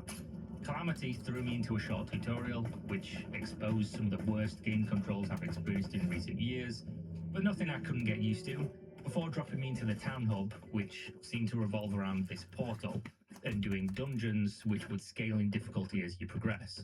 So I hopped into the first dungeon where I immediately discovered a really troubling buff in the top left corner of my screen, which to me read like I could only play for 1 hour of game time before I wouldn't be able to play the game anymore. So I stuck around for what was an incredibly repetitive and deeply flawed game experience to see if my suspicions were true, and you know what? They were. This was, in their own words, I'll quote them, an action-packed RPG that revives the engaging gameplay of legendary titles such as World of Warcraft, Lineage, Diablo, Albion Online, and even Dota. The quote, values the hardcore and grindy essence of classic RPGs. But the game is a dollar store version of a free-to-play MMO you could find on Steam Early Access, with 1 hour of gameplay per day allowed for free-to-play players, and then you need to buy dungeon time to progress in the game. In my 25 years of playing MMOs, I must have missed this concept, to be honest. And you could say that this is just the free trial, and you know, some of those games like World of Warcraft have a paid subscription and you can't even play without the subscription. I would say, of course, they have a longer trial than this where you can do more stuff, but they are also fully fledged released games, and they're good. They're the best reviewed games. They're the ones that you call legendary. They're the ones that have the millions of player base and the long development run times and the success. I don't think WoW's that good And anymore. this is what feels like an alpha test with a few hundred players, and it's also selling NFT factories that allow people to pay crypto tokens to, quote, accelerate their progress. Just in general, a complete pile of shit. Completely irredeemable and something Steam should absolutely not allow on the platform, in line with their own rules of not allowing blockchain games. Although many blockchain games get around this rule by simply disabling the blockchain elements through the Steam client, and allowing people to play and hoping they're going to stop playing via Steam and download from their website or Epic Games to engage with those blockchain elements. Based on the gameplay and the inability for free-to-play players to play the game longer than an hour each day, however, I don't think we need to be worried. Much like every other crypto game that comes out, probably won't be around long enough for this to be an issue. With this being said, I decided to give one last game a try because I hadn't punished myself enough for the sake of content. The method so far hadn't shown me anything to promise. I was disappointed, and I had no expectations at all. Somehow everything was worse than I even imagined. I decided to venture into, old grounds, a game I'd covered on the channel a handful of times for varying reasons. Star Atlas, the Star Citizen from Temu for people with less sense and more money than the Star Citizen player base, which is a fucking wild sentence to say. The game was offering free beta keys to anyone who wanted to try it out. All I had to do was sign in with my email, redeem it on Epic, and hope that unlike most other crypto games I've tried in the past few months and the past few years, that it hadn't already closed down or had exactly 0 players online at all hours of the day. Star Atlas, much like most other crypto games, have tried to split up their game into modules to provide at least some playable experience for the hundreds of millions of dollars they've had access to over the years of development. Instead of building out a whole game from the foundation and giving people access to something that would constantly evolve, instead you can join one of a handful of disjointed, disparate game modes and then hope that somehow, some way, one day all of these things just get mashed together into a massively different game that combines all of these playable experiences. With that being the case, you would expect that these tiny vertical slices would be fun, complete, promising, have some kind of redeemable quality. And you would, of course, be wrong, because after trying to find a game on the third-person shooter experience on the EU servers, I was greeted by exactly 0 players online, which didn't bode well. Luckily, there was a handful of people in the NA server, and I got to play the game. I got to try it, I got to be a real gamer running around and shooting people in a game I'd never played before. And it was a lobby of crypto bros who were really, really bad because they don't actually play games. And I can only describe this as one of the most floaty, low-impact, $3 Steam early access gunplay I've ever experienced. Not only that, but we were on the only map, I assume, that exists in the game, which was annoying to navigate and had almost no textures on it. The only remotely cool thing about this game was the jetpack movement, but aside from that, the weapons sucked, the hit registration and feel was terrible. It was just overall an incredibly poor introduction to the game. And we have to remember, this game has raised hundreds of millions of dollars. What? This, I thought I'd give the other game modes a try because they can't all be as bad as this. Hundreds of millions? Right. The main one that had the big button to click, the one that invites you in, it's a different color, it's bigger, and you think, wow, this is the thing that they really want you to play, right? It invited me in, it was the big deal. It was called Enter Guardian, a single-player open world. This dropped me into a hangar. It showed me dozens of ships that you could presumably buy with thousands of dollars, hoping for some reason that the game would both materialize and be worth playing once it did. I selected the only ship I had access to, presumably the free one that everyone gets access to. I watched it spawn and then hopped aboard.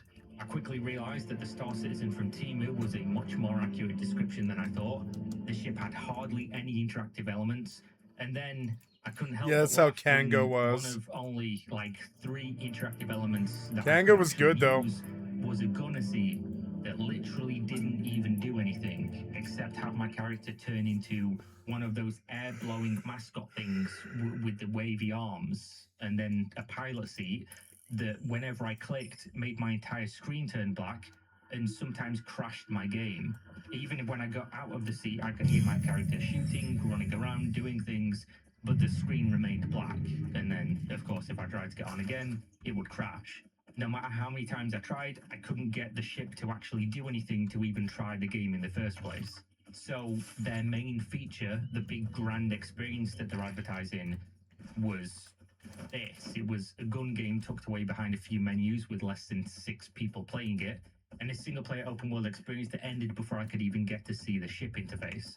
Oh, and before I forget, there was also this thing called Fleet Command, but if you look at it, you'll see exactly why I opened it and closed that menu as soon as it loaded.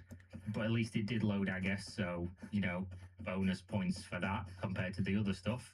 And that's where I'm going to leave it for this one. 6 years, billions of dollars, and this is the cryptocurrency gaming market. I have no doubt I'm going to be accused again of cherry picking the worst games to make them look bad, but I tried an impartial method of using data provided by the blockchain websites to see what's being played the most. That didn't work. Apparently, those aren't good enough. Then I tried to look at their influencers, the ones with, hundreds of thousands of subscribers on YouTube and Twitter and things like that, and see what was getting the most recent views on their videos, and that Hi, didn't kitty. work. So then I went to the most funded, the ones that get the most views on YouTube, the ones that have raised the most money. And that didn't work either. So I'm not really sure where I need to look, to be honest, but I'm sure there will be people in the comments saying you should have played X, you should have played Y, you should have played Z. And I'm going to read those comments and I will go and try them, because I'm curious, I'm a curious guy, and if there is something that never gets old, it's hearing that actually this is the game of the future, and then I download it and it's something that won't even reach 1,000 concurrent players on Steam 1 week after release, or it's a game like Off the Grid, which has a player base on Steam and is actually a fairly enjoyable game if you treat it as like an early access Steam release. But none of the blockchain elements are actually in the game, and none of the Steam player base is playing for those elements, therefore making a blockchain game being completely irrelevant. Because removing all that stuff, people are still playing the game, which means that the game would probably do much better if you just removed the time that they spent on that and used the time to make the game better, thus proving that one of the only games that's managed to maintain a player base of real people on Steam while being a technical blockchain game, I guess, is better off without the blockchain. That being said, suggest content you want to see me cover, and if you want to support me and my content, feel free to check out the links in the video description. Game subs if you want to buy some cool anime-inspired merch or flavored gamer powder, Discord if you want to suggest something for me to look at, and social media if you want to see the one tweet I make every 6 months. Either way, thanks for watching. I'll see you on the next one. Peace.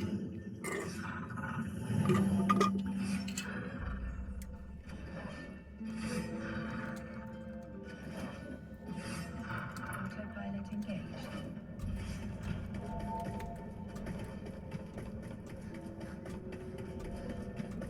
Moving to Stargate. Warp drive active.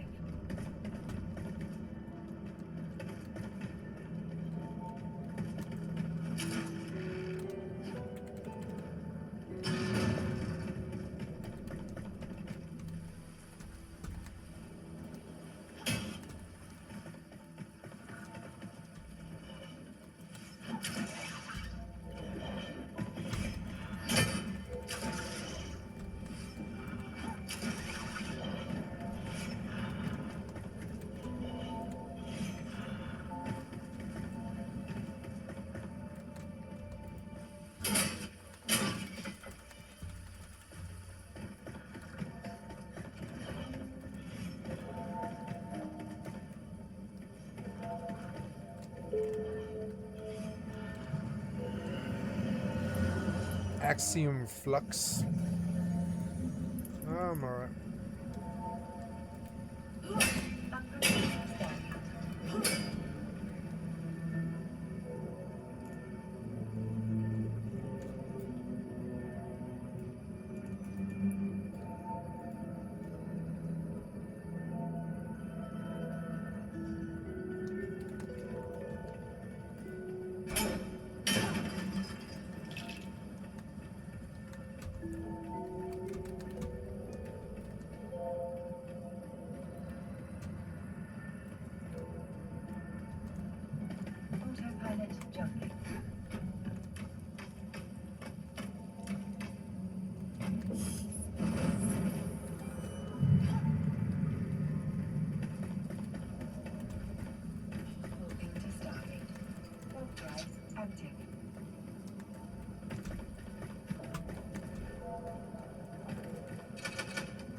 Pilot jumping.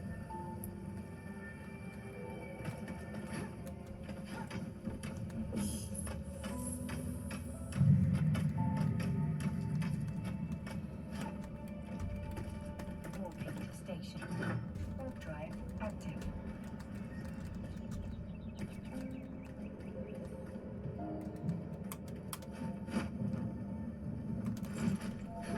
Oh God.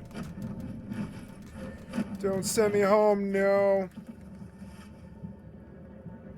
Oh.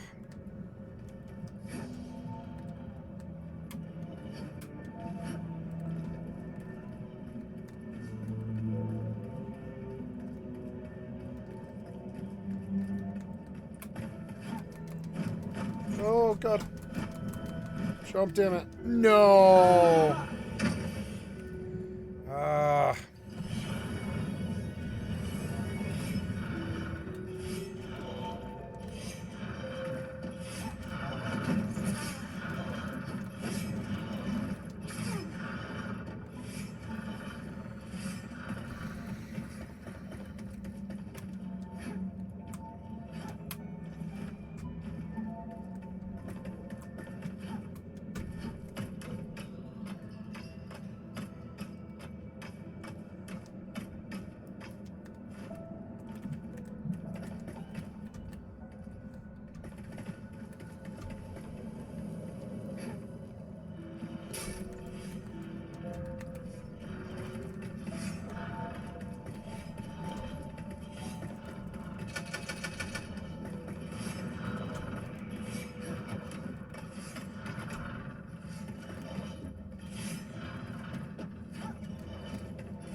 Permission requested. Permission requested.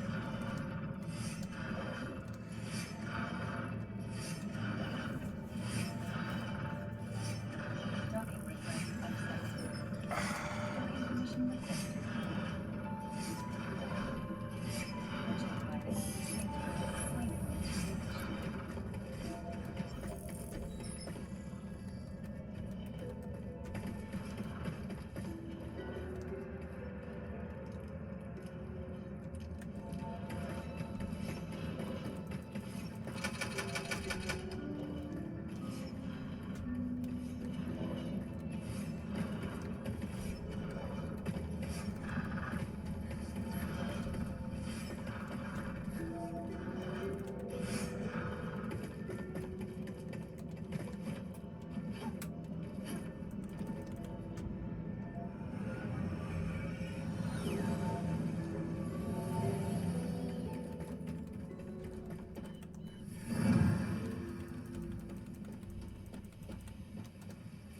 Oh, I got the warp here. Yay.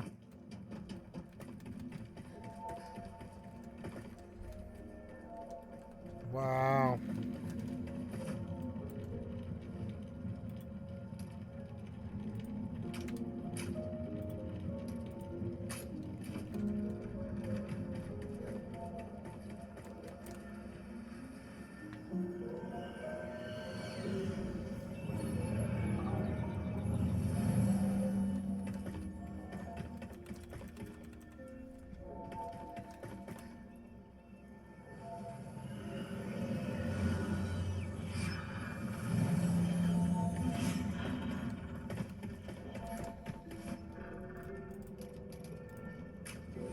I can always just go to the top, or I can go into the dungeon. This was just some good progress. Let's go back to mortal now.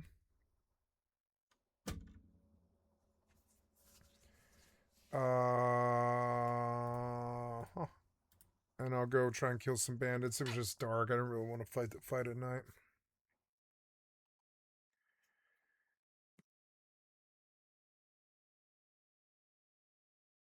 Wrapping up my previous session. Okay, there we go.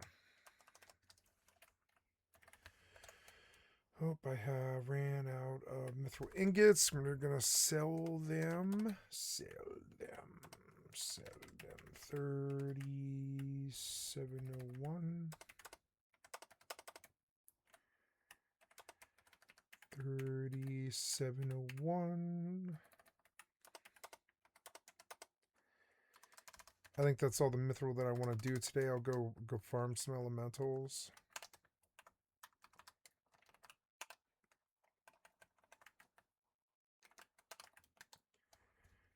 Sonic Racing Crossworlds.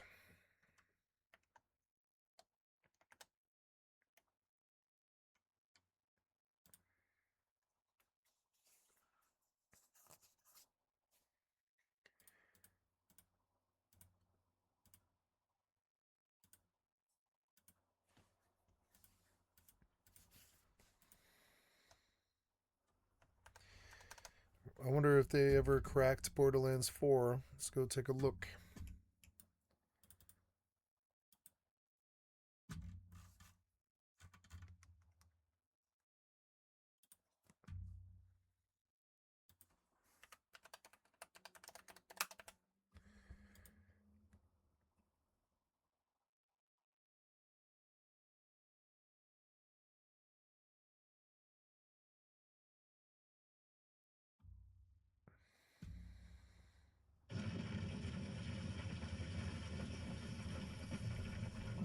Nope.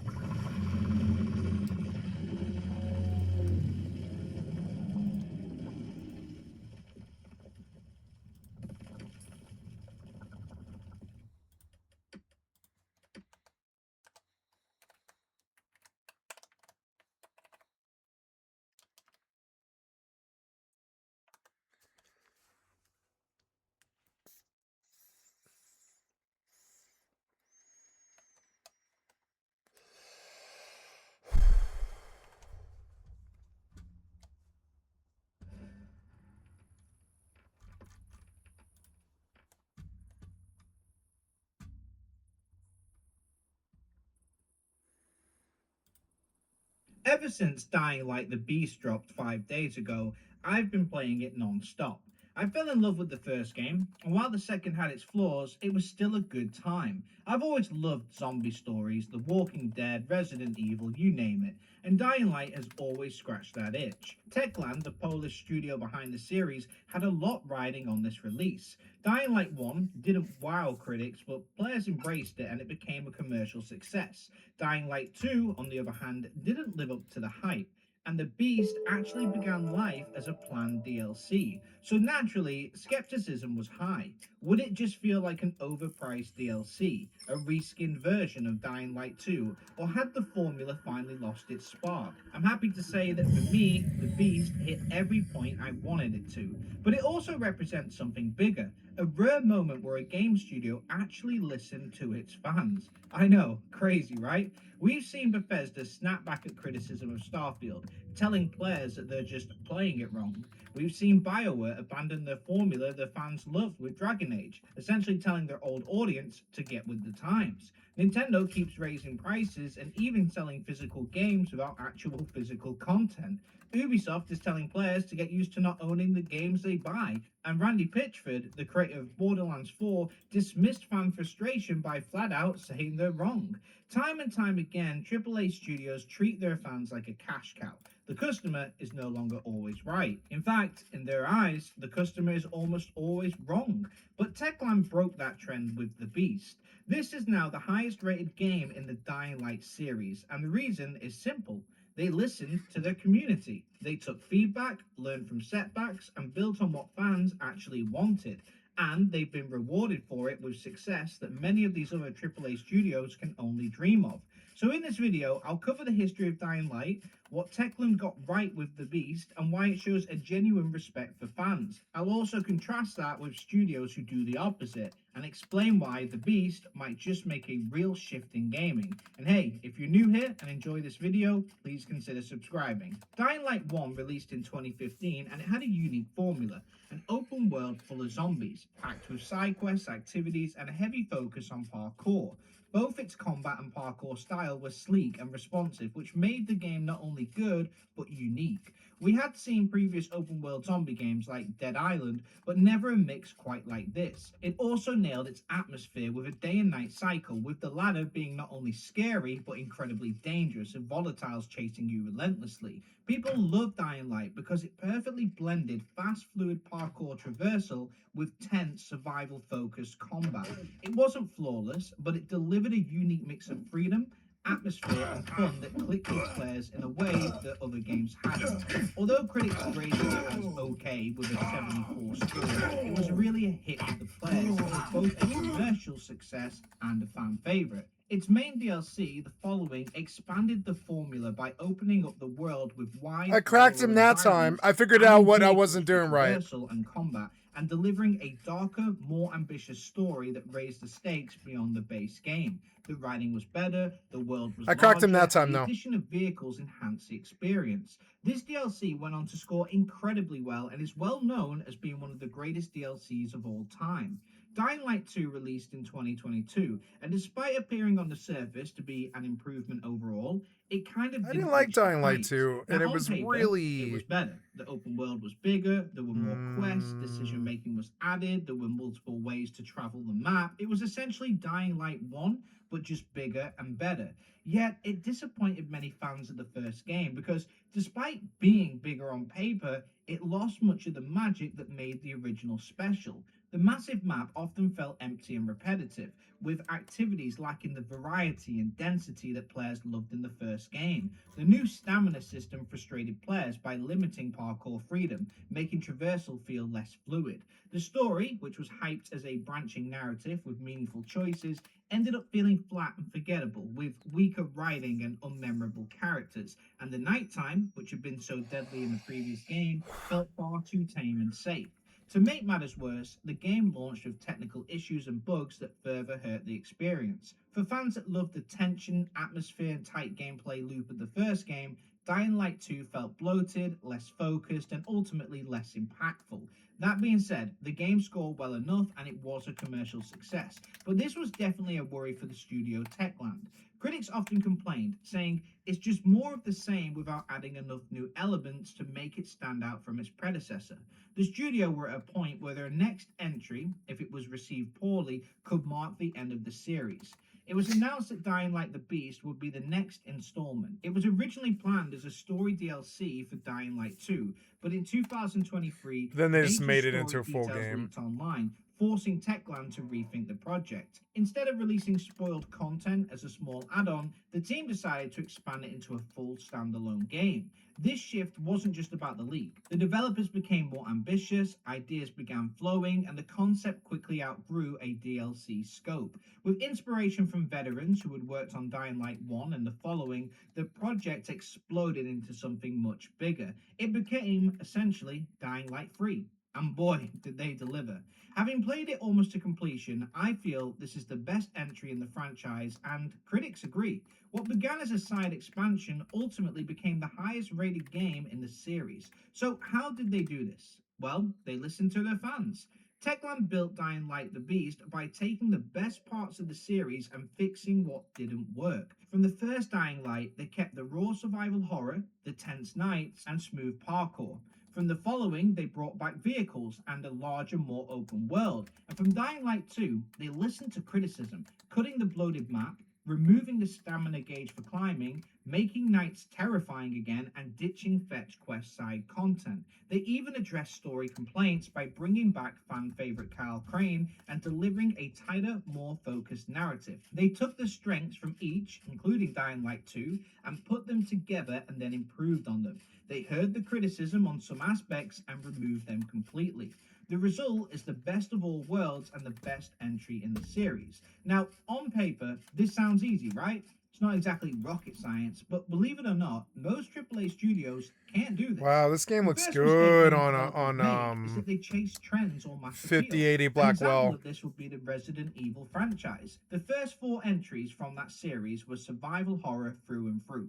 They were scary, gory, dark, and had you on the edge of your seat. They were horror games. Then 2009's Resident Evil 5 changed this instead, introducing a co-op action-focused experience. Zombies now had guns. The The sequel, Resident Evil 6, took the action element even further, adding in run-and-gun mechanics, action set pieces, wall crawling, and excessive quick-time events.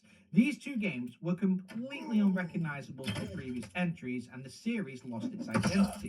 The reason they did this was to chase mass appeal. At the time, games like Gears of War and Call of Duty were dominating the charts with action-based online gameplay. They made more money and appealed to a wider audience, whereas survival horror games were more niche. They chased the money.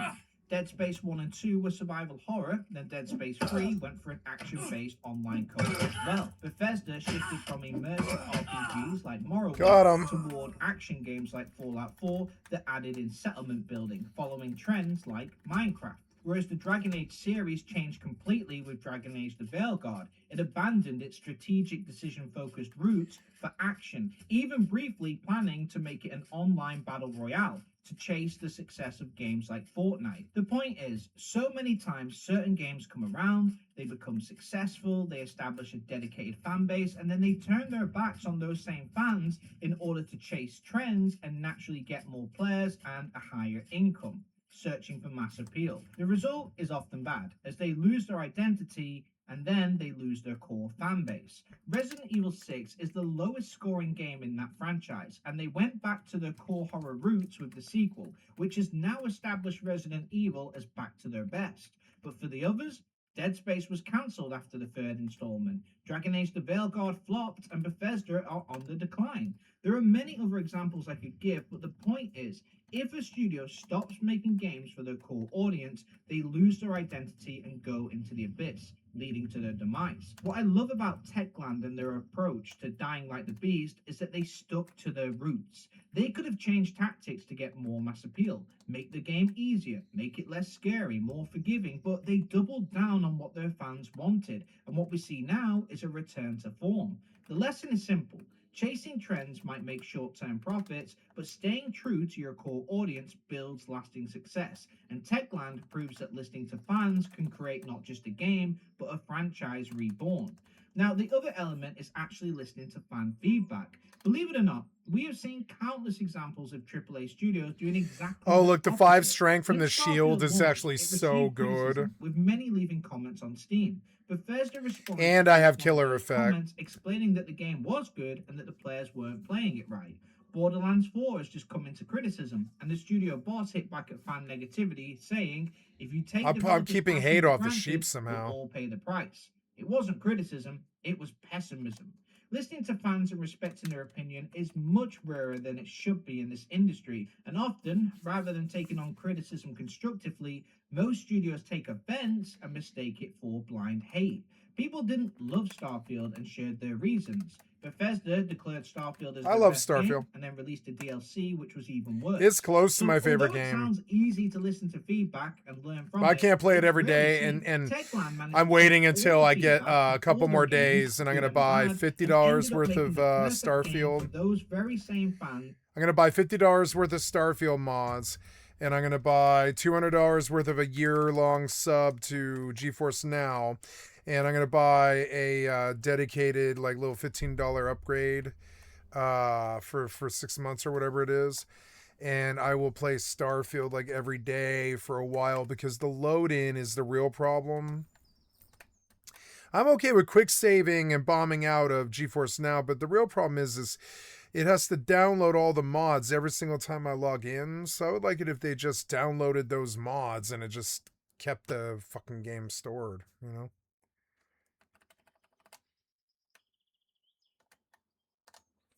It's weird that FFXI doesn't have sound, but I don't really want the sound. It's so repetitive and annoying. Okay, let's see if there's new bandits. Yep, new bandit. I want to get him before the others pop. Fucker. Missed him somehow.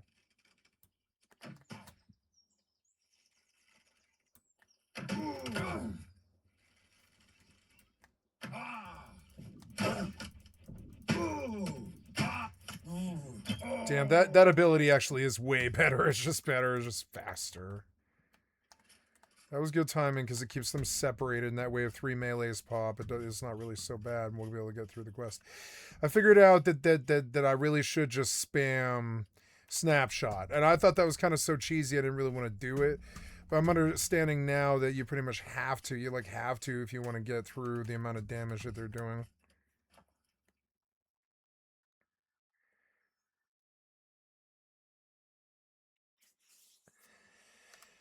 This chart is so cool. Look how cool this chart is. It's actually fucking insane. At the end, there's like ore extraction yield and shit like this, crafting durability. If you want to stay on one character, you can just make the game way. Ooh, marksmanship weak chance.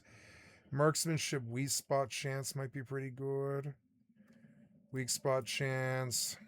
Dexterity. Ooh, bow draw speed.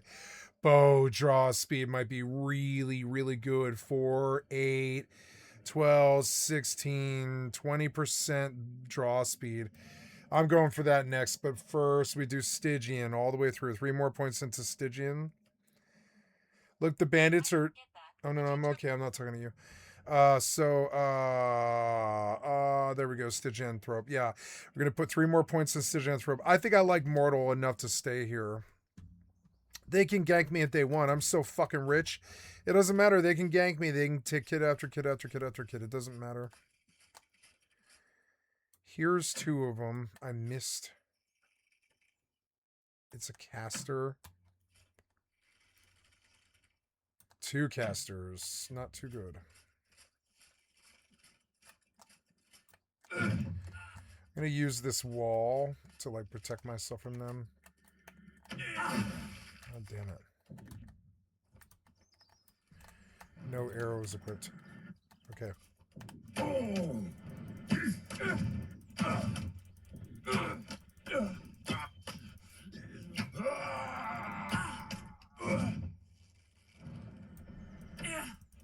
Fuck you. Get down. Feeling better. The Stygianthrope is making this a little bit better. Plus, my rings are busted, so when I finish this quest, which isn't far, 4 more bandits and I'm done.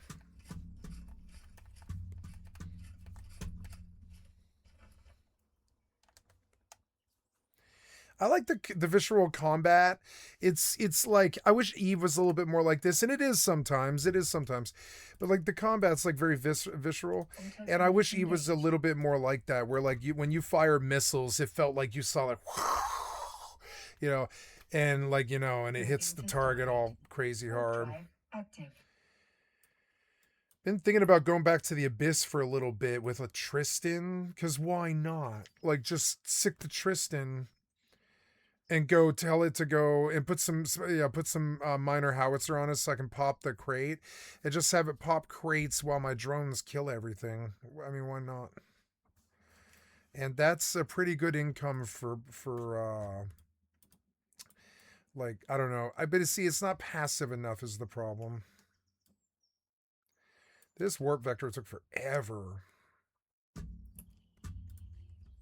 Showing how valuable that feedback can be when handled correctly.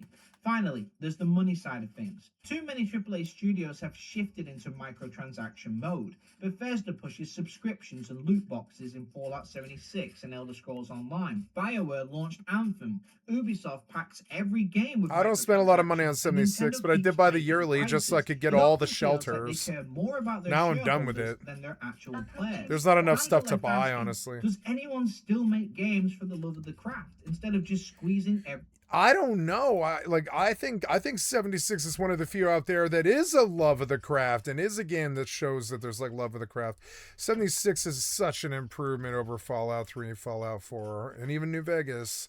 New Vegas is a good game, don't get me wrong, but I mean, like, 76 is a much better Fallout than New Vegas, in my opinion. I've beaten both of them. You've seen me beat 76 many times. And, like, New Vegas isn't that hard to beat. You just keep going, you know? Kill Mr. House or whatever it is. I forget. Been so long. New Vegas remake might be pretty good. Because it's got gambling.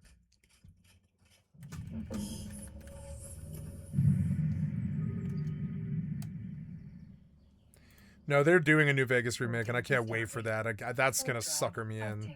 That one's gonna suck me in so bad.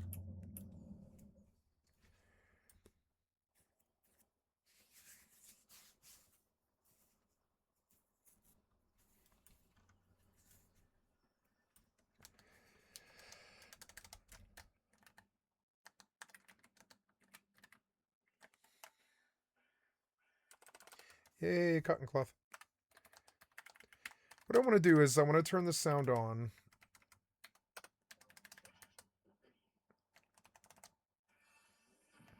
But it's still too loud in the volume mixer, and I'm going to go fix that.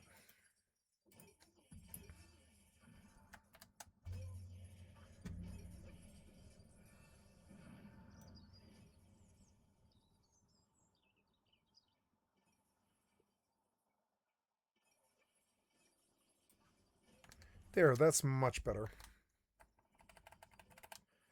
I can hear that I'm in combat, but it's very faint.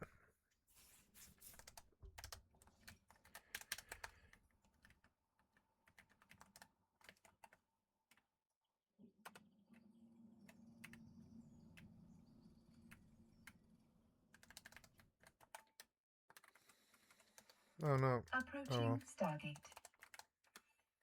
This one just now popped.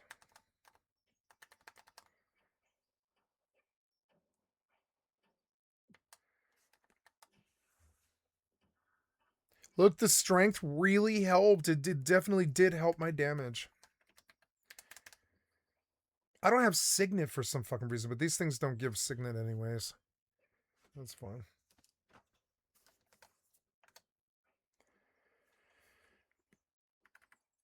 I'm gonna go sit down now. Let him finish it.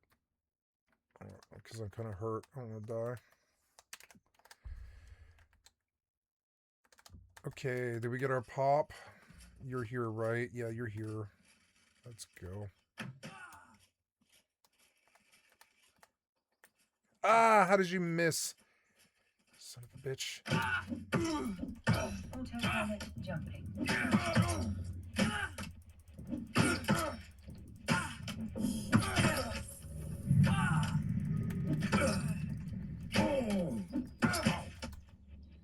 Moving to Stargate. No! Oh, he killed me. I should have ran. I should have ran. Son of a bitch. I hate dying. But I'm still doing better. I'm still doing better than I was earlier today. God damn it. Home. Dying is so lame.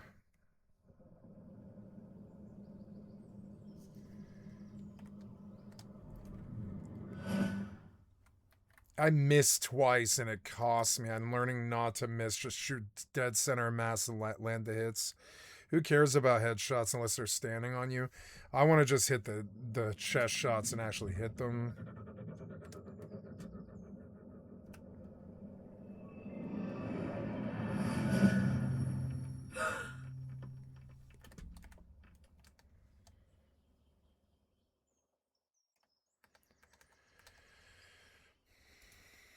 Every penny out of us.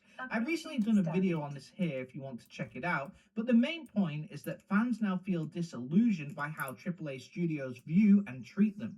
But there is a solution. Baldur's Gate 3, Kingdom Come Deliverance 2, Expedition 33, Tainted Grail. I didn't Witcher like 3, these enough and to now play. Dying Light the Beast. There are still many studios who stick to their I should play niche, Tainted Grail listen to their more. fans, and focus on giving the best experience possible. Money is not their priority. Satisfying their fan base is. Creating the best game possible is. Money is just a bonus feature that comes with that. For example, players receive Dying Light the Beast for free if they own the Ultimate Edition of Dying Light 2. This was a way for Techland to show appreciation Oh, they just gave it to their him? community. Wow. They didn't have to do this. They could have just said, it's a new game, you have to buy it, but they did. They didn't have to turn a DLC into a huge game, but they did. They did it for the love of gaming. Witcher 3, a 10-year-old game, received a free update in Autopilot 2022 which added new quests. Cyberpunk gets new content added for free every year. Baldur's Gate 3 follows this same pattern, and the developers of Kingdom Come Deliverance 2, Warhorse, often have meet and greets with their fans. The point is, these studios are not only delivering the best games, but they're looking after their fans and adding content just out of passion. It just turns out that the byproduct of making great games and looking after your own fans is financial success. Contrast this to other AAA studios I mentioned earlier, and it's night and day. So let me get to the point of this video. Dying Like the Beast represents a shift in gaming because once again a smaller studio based outside of the USA has over-delivered. I'm not sure what's going on over there in Poland right now, but they are absolutely smashing it out the park. Same with studios based all across Europe, Japan, and other locations too. It's crazy because if you go back to 2010, American studios were the ones dominating, and now they're falling behind. The reason? They prioritized revenue, income, and pleasing shareholders above satisfying their fans. They would rather give us a Fallout 76 with microtransactions rather than the Fallout 5 that fans really want. We're seeing this shift in gaming now where fans are gravitating away from those studios, losing trust, and these newer, smaller studios are coming in and taking the accolades. Just look at the Game of the Year nominees this year.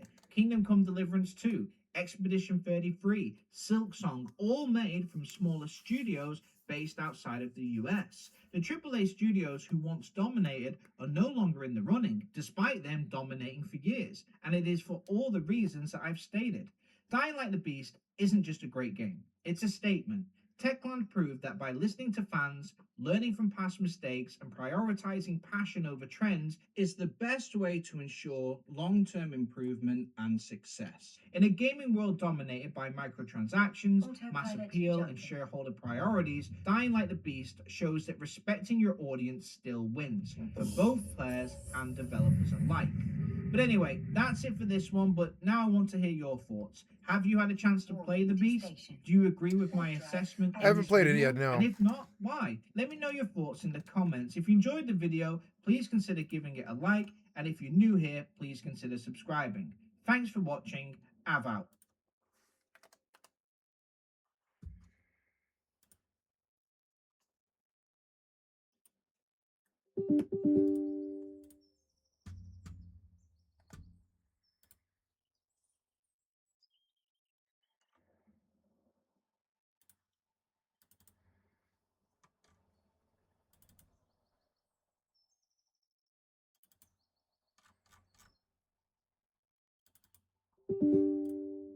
No, huh?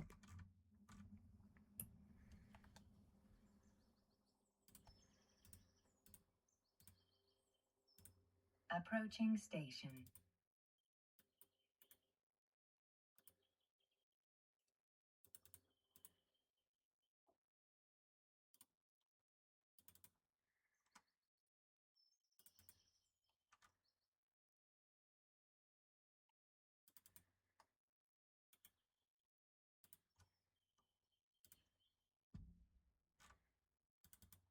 There we go.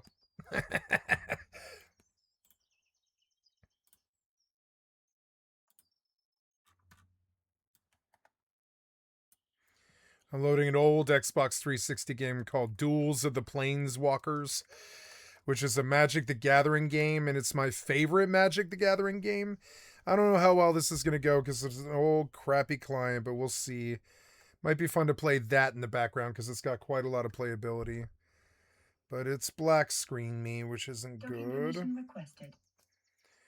What are we doing? Yeah, you black screen me, but I can't see you. Docking request. Odd. Docking permission requested. While my foot. Waypoint reached. Something's really wrong. Yeah. Minimize this. Or Alt F4 it actually is what you should do. There. Cancel. There. Something happened. What's going on? Cancel. No, cancel. That guy's interesting. I don't have anything.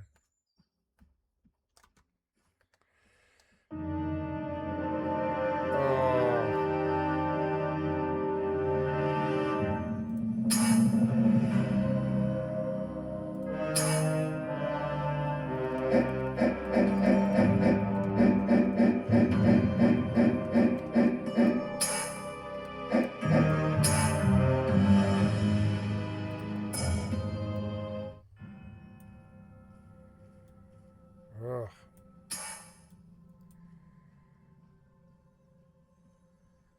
No.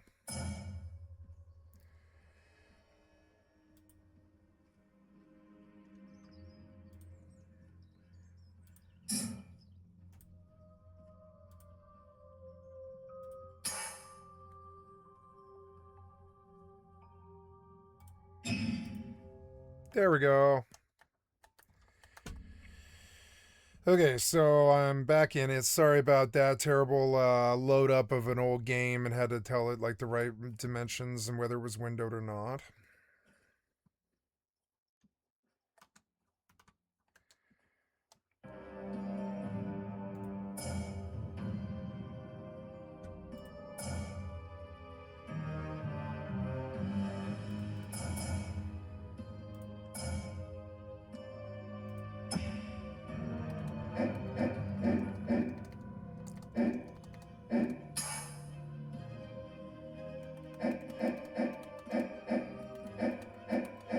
Oh, yeah, is there a campaign? I forgot.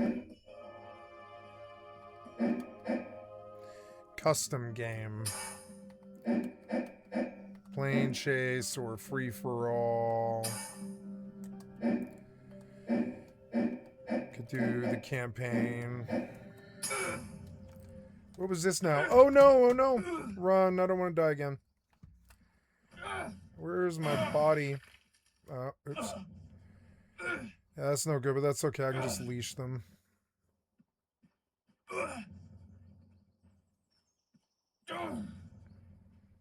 Fuck out. At least I didn't have to pay attention.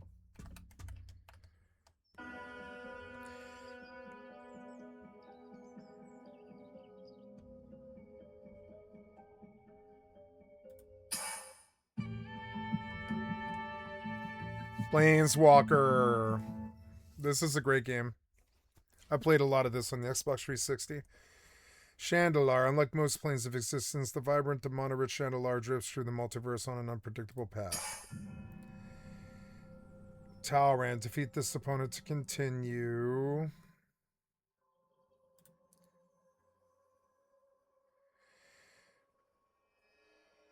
Oh, sure. Yeah, why not?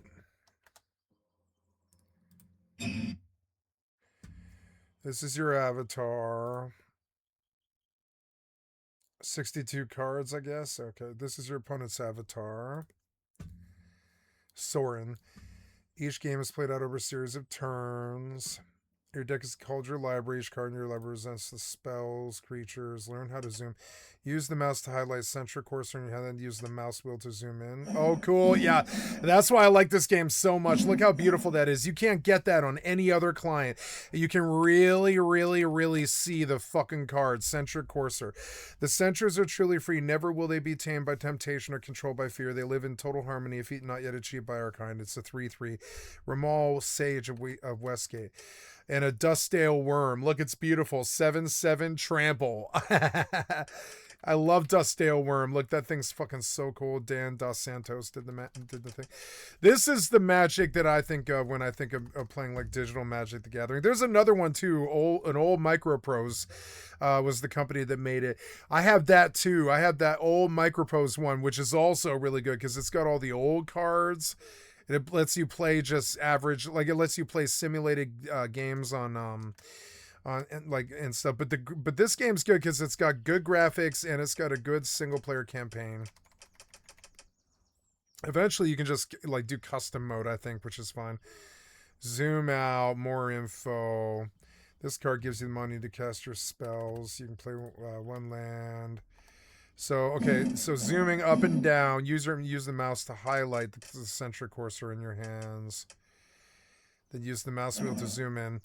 How much mana is required? Two tree and two on colorless.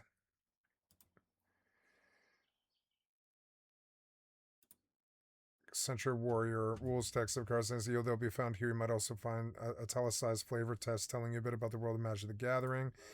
Is there no music? Power, toughness, only found on creatures' cards. Let's go. Oh, this game crashed my FFX size, so I'm going to go load that. But I want you to pin the... Oh, unpin. No, pin the taskbar. That's good. And fire that up. And now I got to go get my body. And we're going to fight bandits. Probably 3 melee bandits, which is annoying. No, there was a caster, so...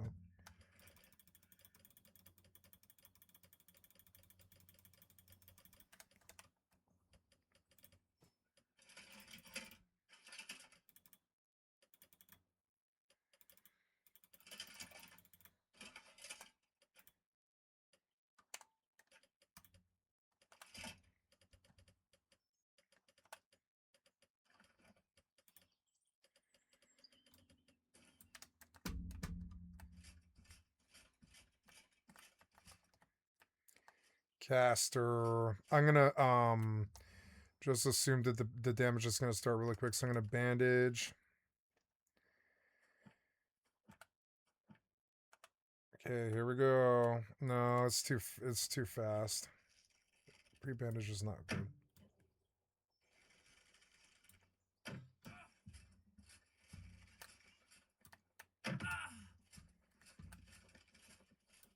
Oh, you missed.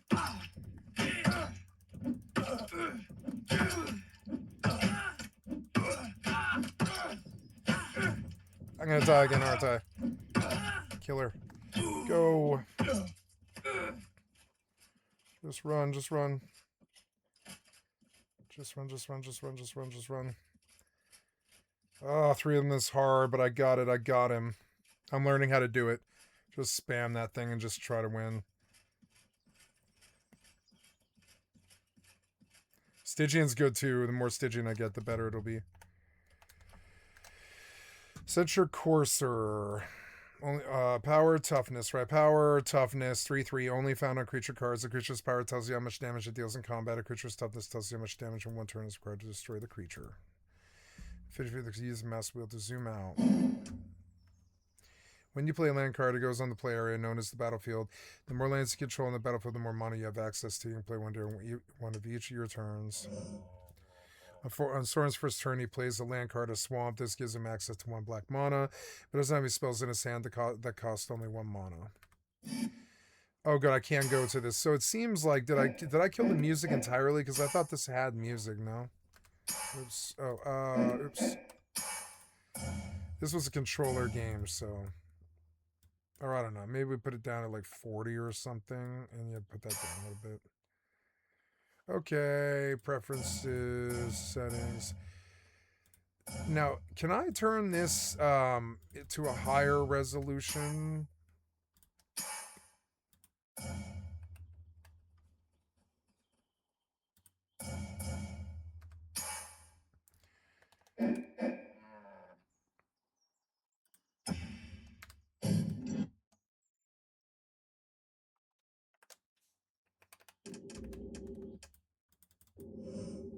Oh, combat, main, end, combat, end.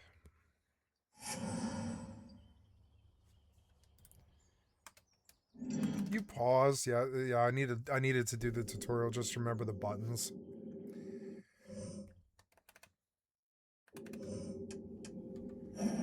So cool. I love the forest drawings and stuff. All the good stuff. When I finish the tutorial, I'll try and up the resolution because then the cards will look even better.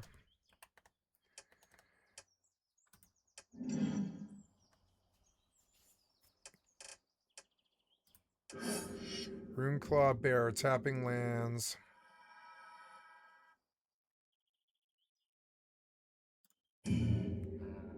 Feature sack your opponent. Okay, so this is better than the 360 version, I think. Damn it. Stupid deer. Gotta go get them before they respawn. The caster's a problem, but I can LOS him. Gotta kill him.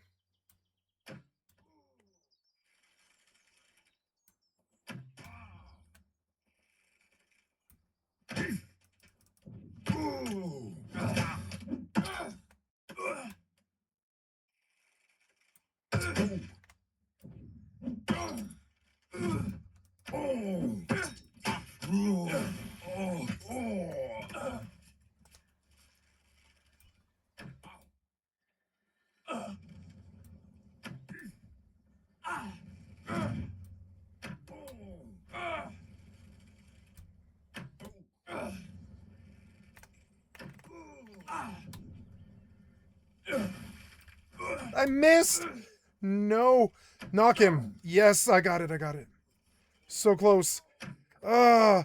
The combat, it drives me crazy sometimes. It's so fucking tense and annoying.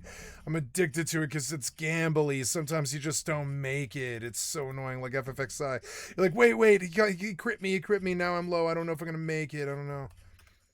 Alright, now I get to go back. Oh, it's so tense. Okay, go back in.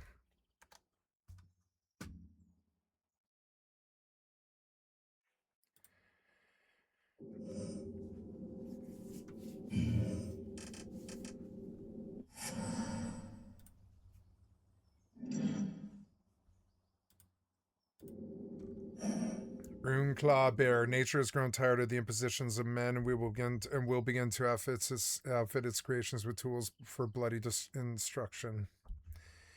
Hattie Casting, Caledonia naturalist.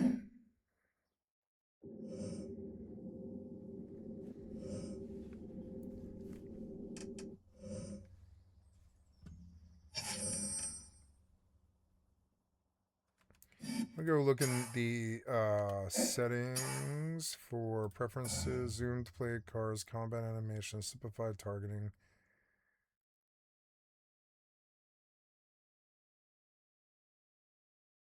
First sort hand by type, yeah, enhanced whole priority, browse entire library.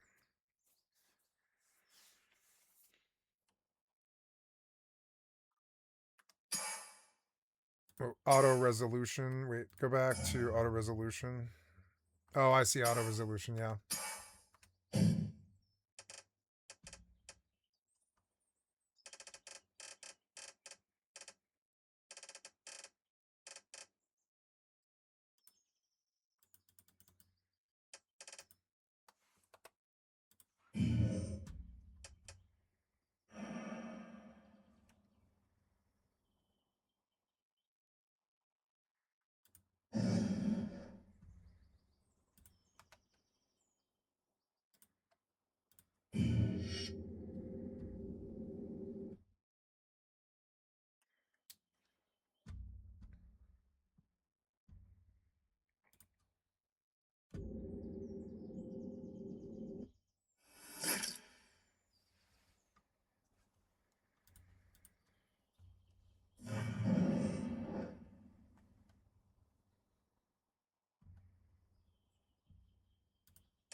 Censured Courser is so cool.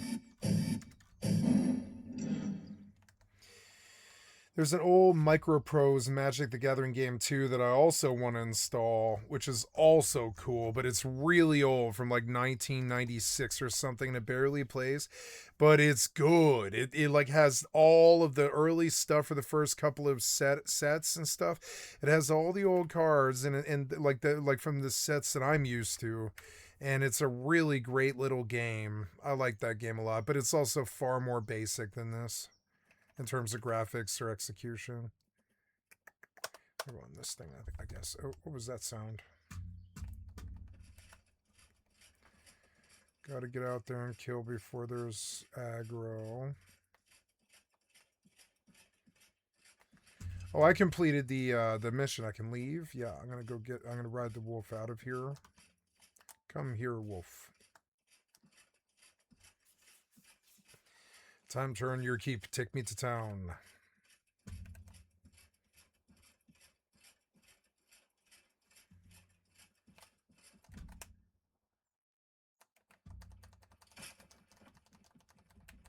I used all my money. All my money, which wasn't really too good, but I mean, I wanted it really bad, so we'll see. I might be able to afford. If I keep doing dailies, I'll be okay.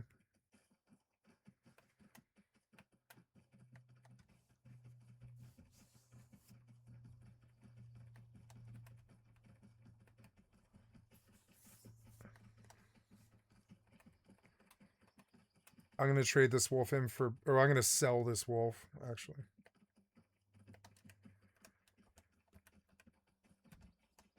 I was going to sell him. Yeah, he's like a level 72 wolf. Sell him for 10G, I don't care.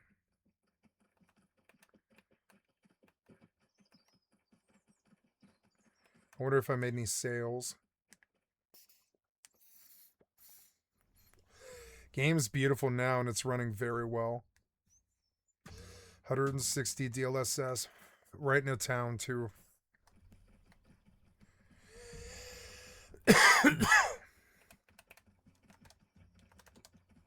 Oh, look at Shadow. Oh, good. We're right where we want to be, too. Flee.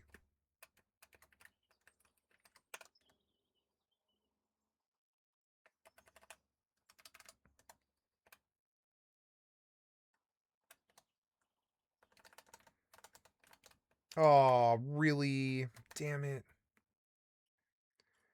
Oh, man. I want this one, so I'm just going to sit here. I don't care.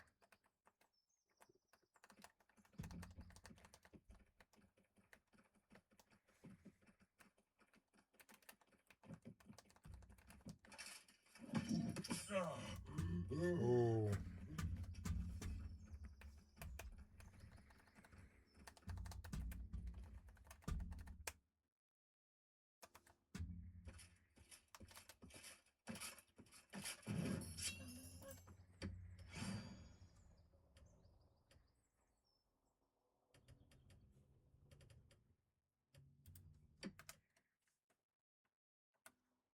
Nice, not bad. Got 5 gold. I'm gonna go sell some heads. I got like about 10 gold for this, which is like a third of the way of recharging my jewelry. Let me show you. Thank you. Nice talking to you.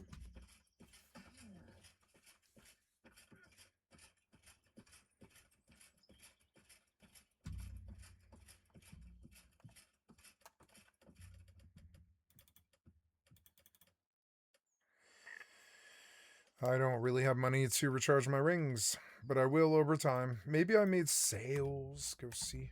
I kind of doubt it, though. Oh, I did make sales, I guess. I did make some sales, yeah. 2 gold for something. Nice.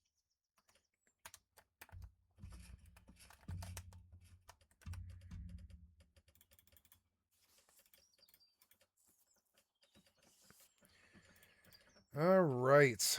I am going to go back out. Oh, no, I need a new bandit quest, I guess. So...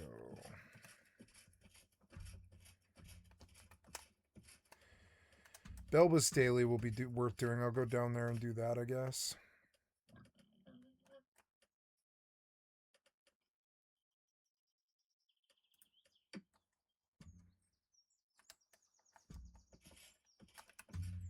I do? Oh, I do. 9 bandits. Oh, I need 5 gold so I can sell this wolf and pull a pig out.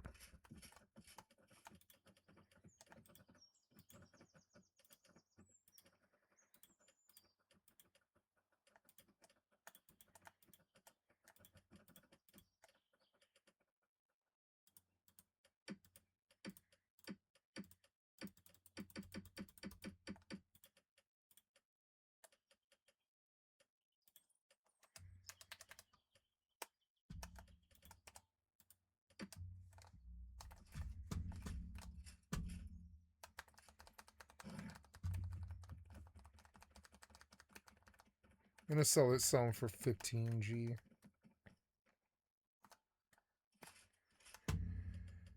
Stable. Sell. 15G. Make some money there, hopefully. Okay, unstable the pig. Saddle him up.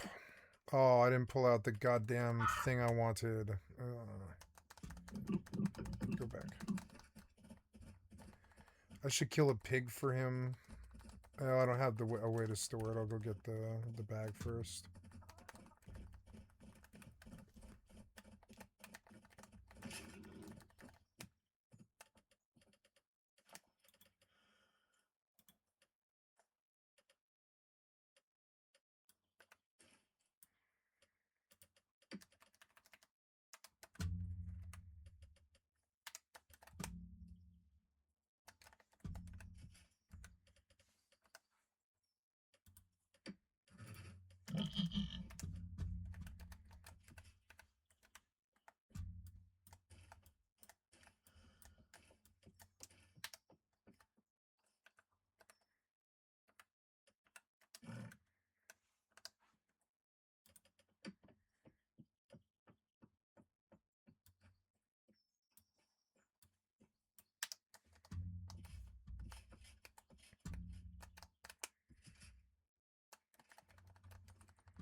This guy's just sitting here. Ah, oh, damn it. Stole my camp. So fucking annoying.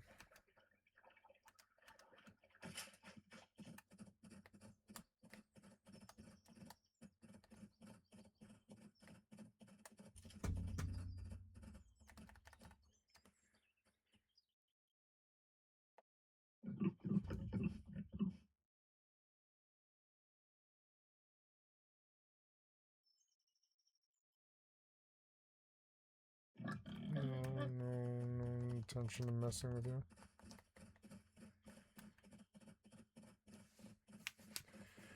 I don't ever want to attack somebody again.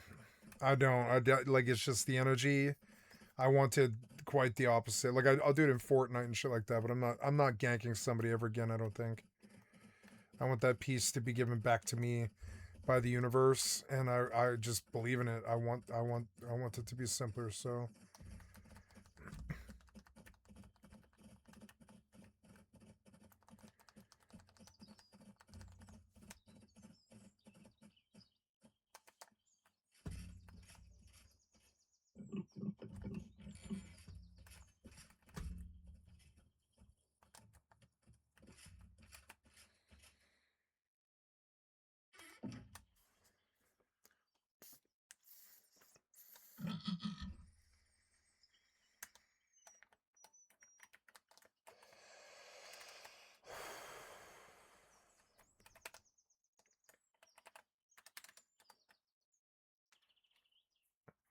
Fucking annoying.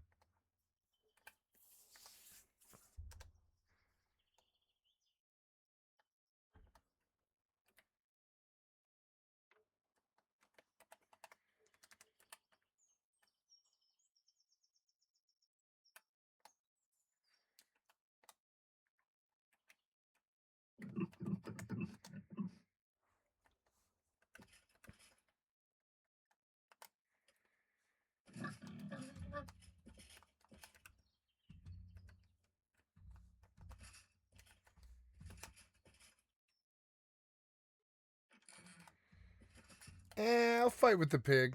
I don't care. Feels safer now. I could take him to the zombies. Bandits will level him faster.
Doing better.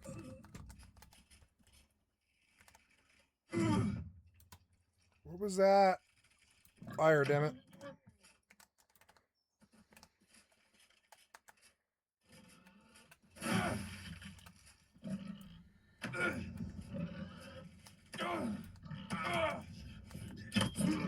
Yeah, we got him. Fuck him.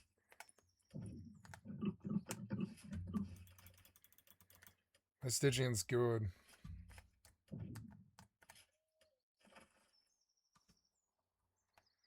Just gonna get my health up fast as possible, really. Maybe I can find some other Dark Elemental. I don't know. Some other Dark Elemental that isn't camped by somebody.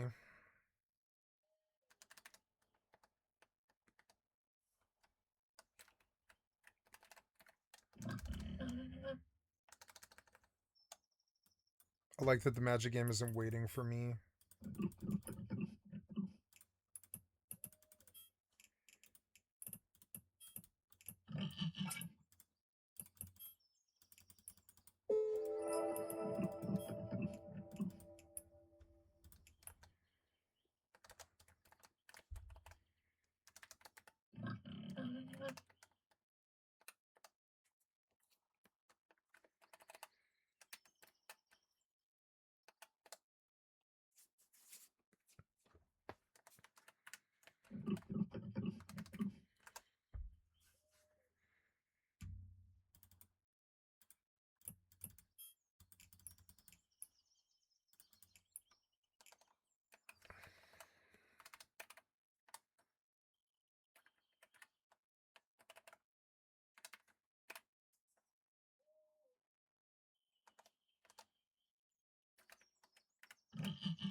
Just looking for a Dark Elemental spawn over here somewhere. Oh, there's one. Let's go to that. If nobody's got that, and if nobody's taking that one, I'll take that little nook sack. I don't care if it's far. I just want my spawn. I want a piece of it. I want a piece of the Dark Elemental pie. I want a piece of the Dark Elemental pie, and all these scrub-ass summoners are taking my camp. Meh, meh, meh. On a private server of all places. This is so dumb. So dumb. Maybe I should just go back to fucking retail and play FFA. Oh my god, there is somebody here. Son of a fucking bitch. God damn it. Oh my god.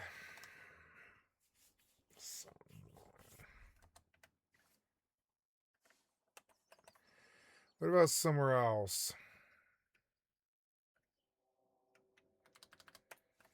No, I think that's it. I don't think there is any other spawns. If it is, they're probably taken.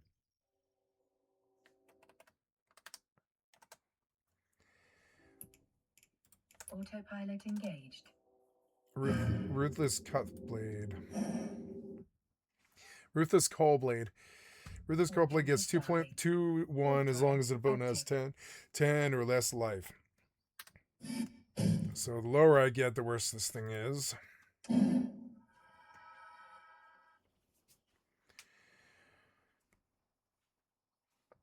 Death Mark destroys target green or white creature and has chosen your eccentric courser as a target. When one of your creatures on the battlefield is destroyed, is put into your graveyard. Oh yeah, so the Death Mark. Where is the Death Mark? Oh, there it is. Yeah, destroy target green or white creature. Death Mark. Look how fucking cool the artwork is. Let the final vision of doom be etched upon their unblinking eyes. Death Mark. Okay, move forward. Yeah, I don't care. Take your time with it or whatever. Yeah, run another D-scan and just like look around. Nope. Okay, well, that's okay. Alright, so let's get a bandit. My pig is leveling. There we go. Bandit. Bandit. Bandit. Bandit.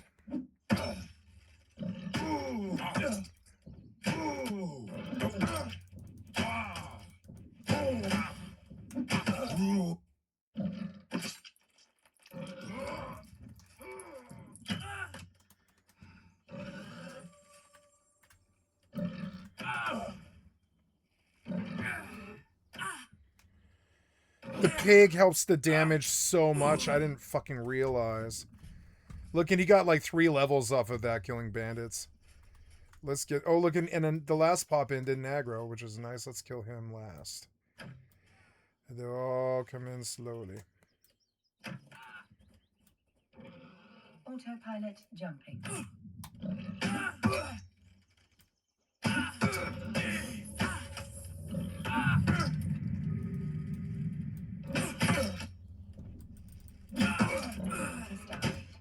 Warp drive active.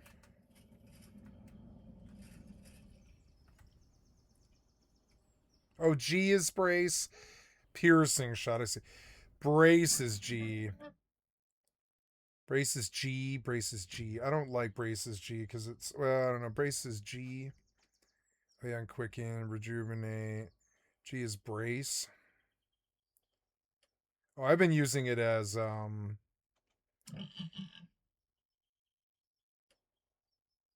Oh, I wanted that to be quicken. Approaching Stargate. Quicken on G. Yep. And then I want brace on thumb mouse button. And yeah, and then I can get a quicken, rejuvenate, quicken, embrace, right? Oh yeah, and then a force arrow, which isn't, or a piercing shot, right? Yeah, piercing shot, which we know goes on Y. If I have points to dump, I can dump them with Y. The pig took no damage. I'm learning to brawl with these things better, and the upgrades that I got do help. Autopilot jumping. Here's another Dispel Portal. Will Dispel Portal sell for 10 gold? That'd be nice if it did. Warping to Stargate. Warp drive active. Pig went up fast because the bandits are leveling him right good. Let's go over to the fatter bush. Yeah, like right here. I'll drag him through. Yeah, like that. And then we sit. And hopefully people don't notice us right away. Oh. Why am I back here? This is so annoying. Stupid cat beard guy.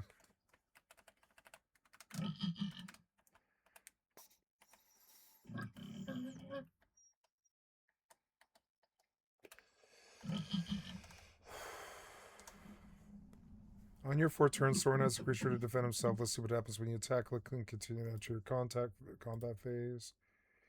Continue. Approaching Stargate. Attack. Click the Rune Claw Bear to have it attack. Click attack.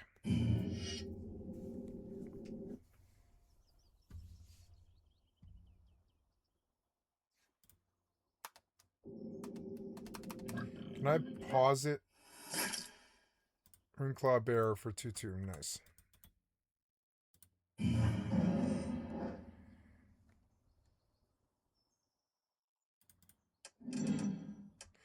Order of the Sacred Bell. It's a 4/3 monk.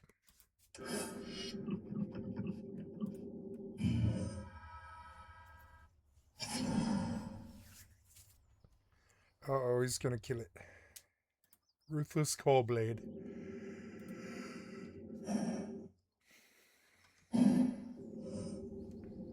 Autopilot jumping. Oops. Where am I now? Oh. Warping to station. Warp drive active. Anyways, I will go to the castle since all these people are taking up my spot.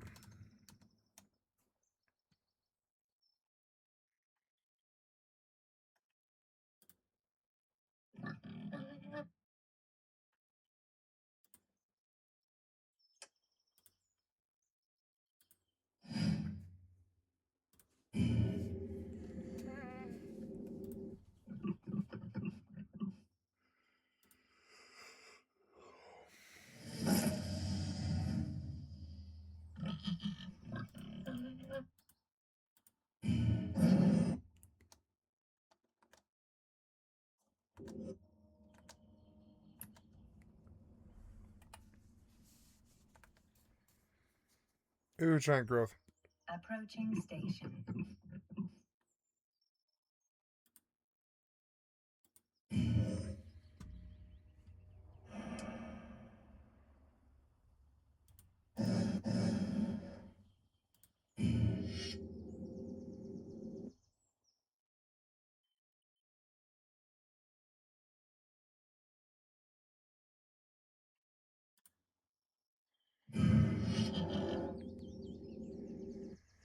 Last grasp.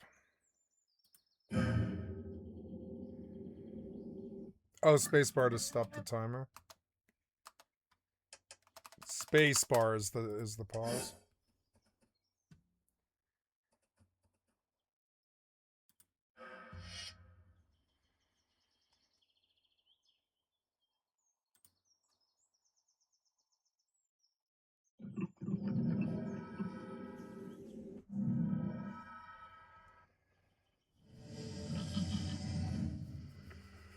Docking permission requested.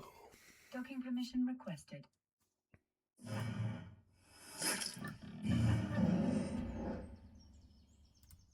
Halfway to victory. Docking request accepted. Docking permission requested. Autopilot disabled. Waypoint reached.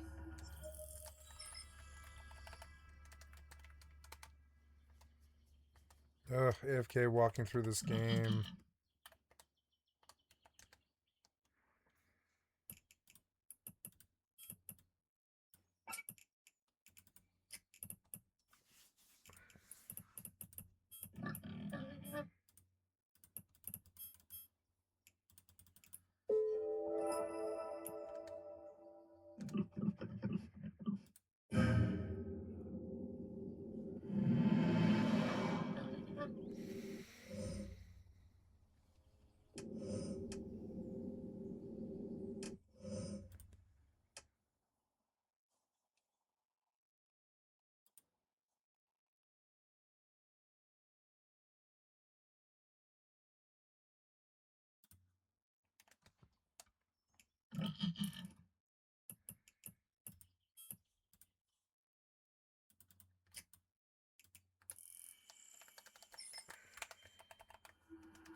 He's gonna kill it, isn't he?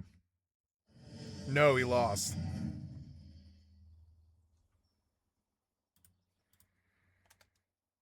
Damn, Order the Sacred Bell got him.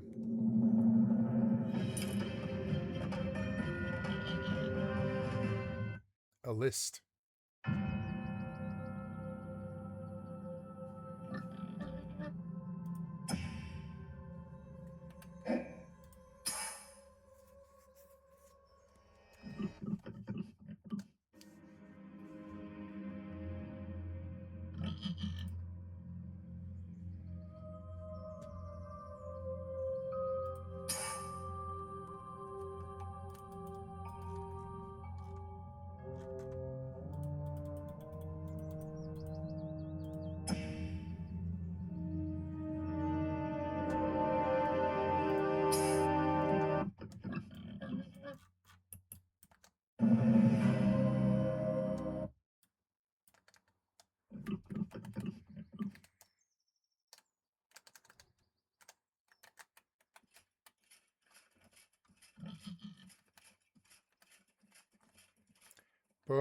Bowman Bandit.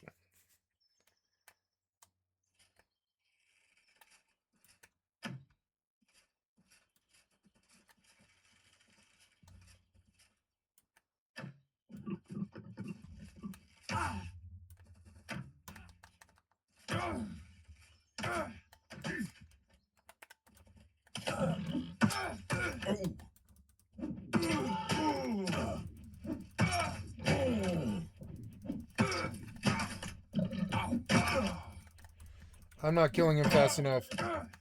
I need to run. I need to run.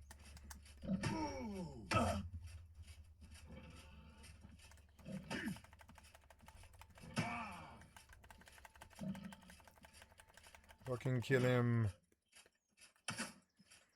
Fucking kill him. Fucking annoying.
Finally to the castle.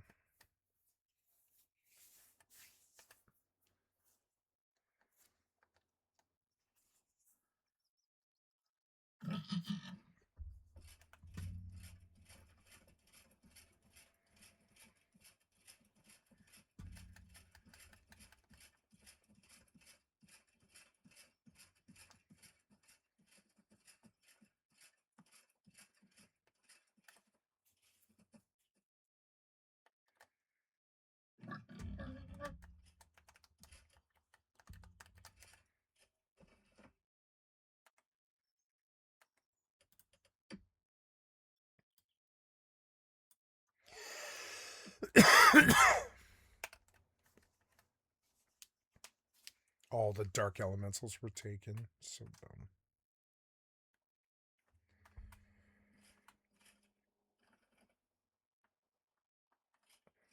I don't want to shoot the bandit.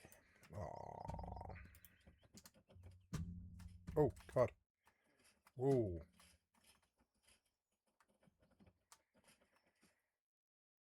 Oh.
Thank you.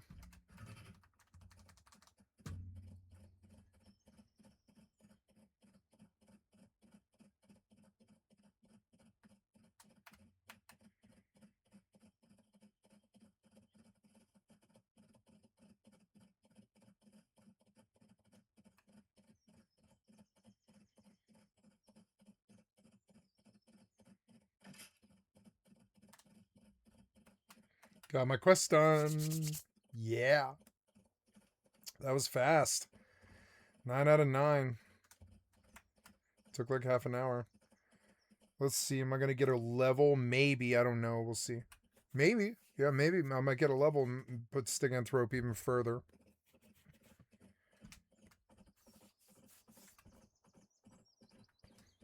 And then I'll have to earn 500 gold, which means chopping wood.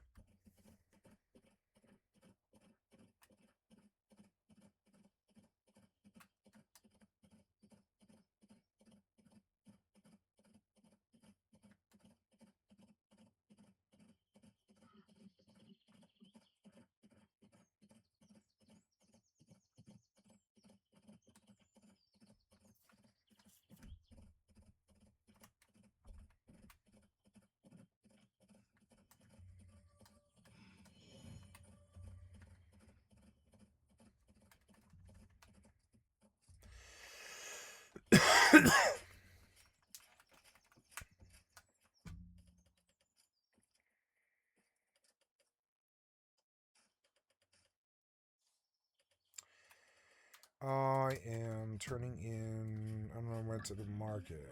I'm trying to go to the soldier.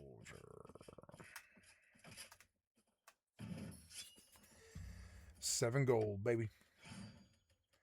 Give me another bandit.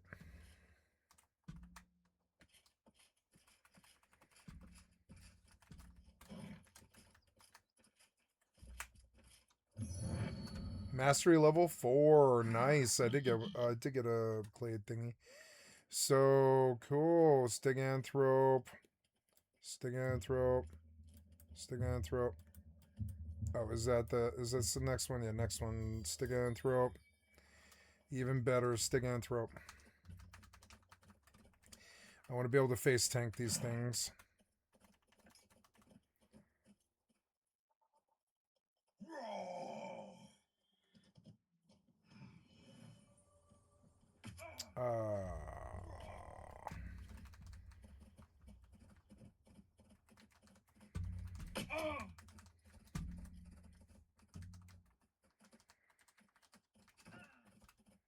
So, anyways, I am going back out. I just wanted to get the bandit quest. Oh, I didn't turn on. I didn't. So, can I sell this Dispel Portal quest or scroll? I mean, is that possible?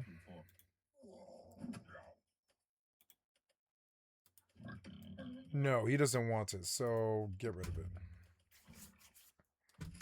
Welcome back anytime.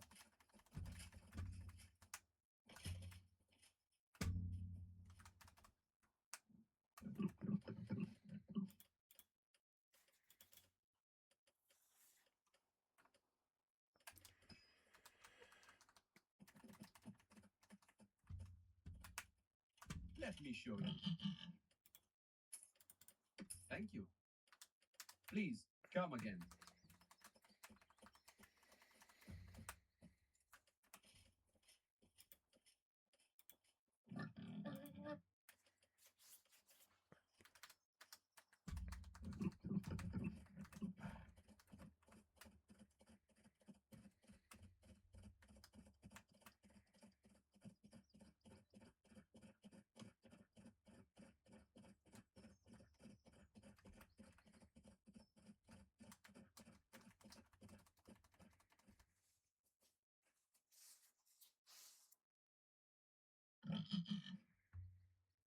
Okay, here we go. Sprint to my door.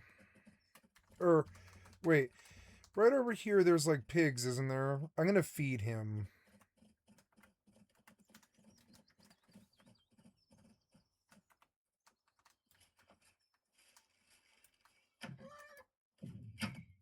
The fuck was that? What was that?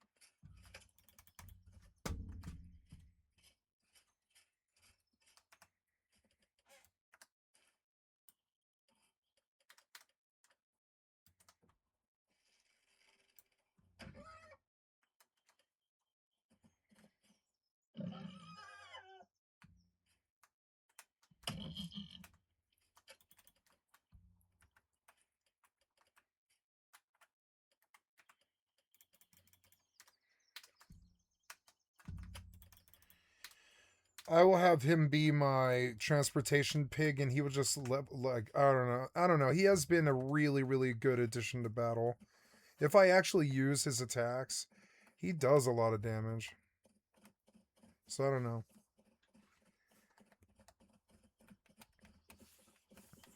Kind of would go take the pig to go get two more. Or well, sorry, to go get another pig to replace this pig if I lose him. Been playing a lot of this game today.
These guys blocked my view of the fucking the dungeons. Annoying. I think I'm gonna switch games here and play some Enshrouded and come back. Got a lot of bandit quests done, and I feel pretty good about my progress. And I got 3 points into Stygian, which is good. Stygian is, I think, really fucking good.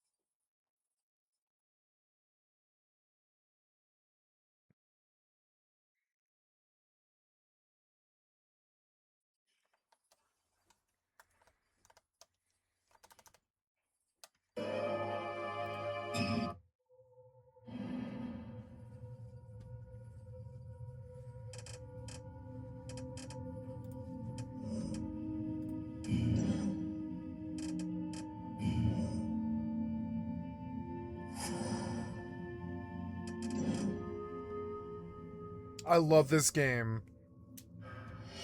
Look, Chandra's Phoenix. Kraken Hatchling. It's a 0-4.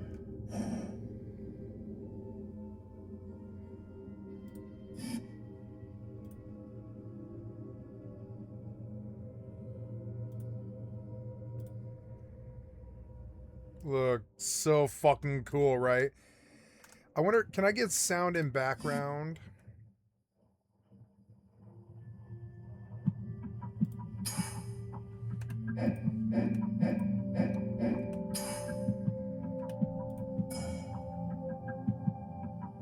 I guess not, huh? I can maybe make the shortcut and add to it. Autopilot engaged. Ice cluster. Warping to Stargate. Warp drive active.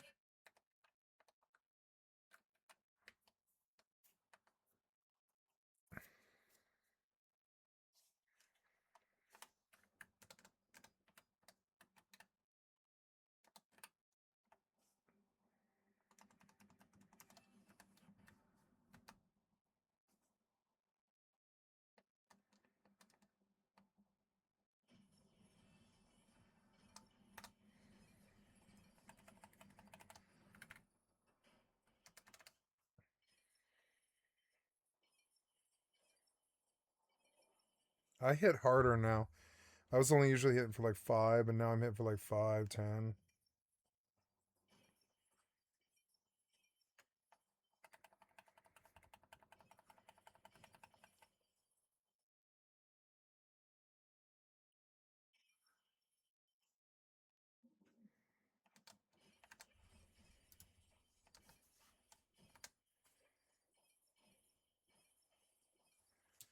I love this game. It really is like my favorite Final Fantasy by far.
Music's good.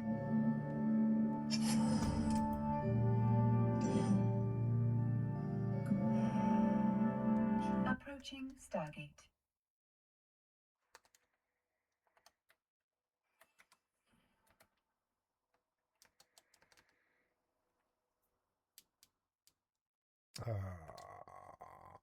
Going into Enshrouded.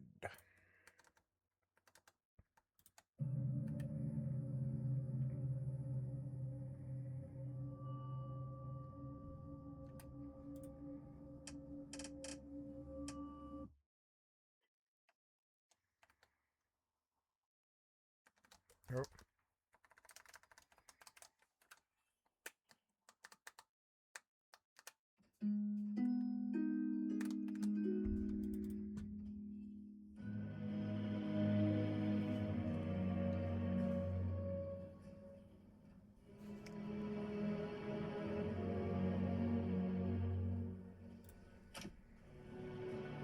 Autopilot jumping.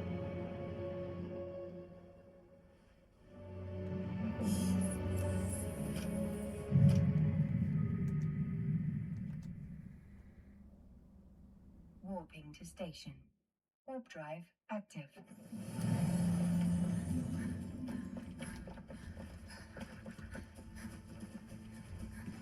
My god, the performance is good. So where am I going now? I guess I could just fight. It doesn't matter. There's no real... Every time I come in, the mob spawns, so it doesn't matter. I can always fight right here.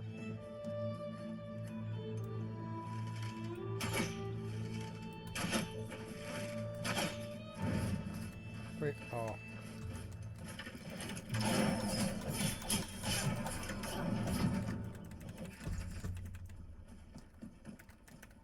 Approaching station. Oh yeah, I have like a lot of... See, I don't want raw lean meat, I want wolf meat, but I didn't get any wolf meat, I guess.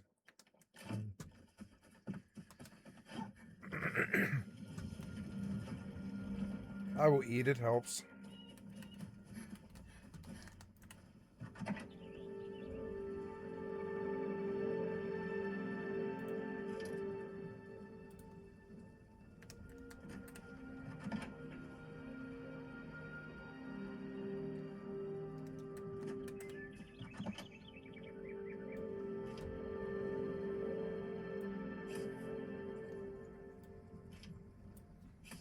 Those are the better ones, and it is 90 minutes worth of meat. So I will put those away for like if I need them. But I want to cook these. No, don't eat it, you idiots. Ah.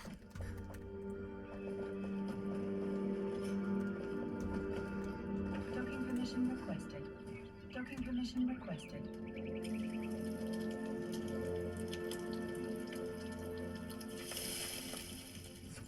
Docking request accepted. Docking permission requested. Autopilot disabled. Waypoint reached.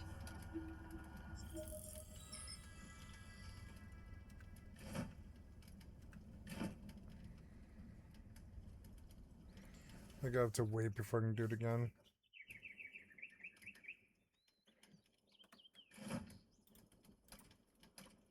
Nope, I can't eat for another 13 minutes or whatever. It's so dumb. Anyways, when it wears off, I can get more. And I want to go over here and dump into blue boxes. I'm going to need... oh yeah, I want torches. Which I think will be like that. Crafting. Oh no, I need to go over and see her. Where's the lady at? Was that her? Yeah, that's her. I see you. I need 2 of these. 3, 4, 5, 6. There we go. 6 wax torches. We'll keep them down here in the torch box, but at the end we'll make a torch box. That way I can always pull out a really nice long-lasting torch. Oops. Come over here. R.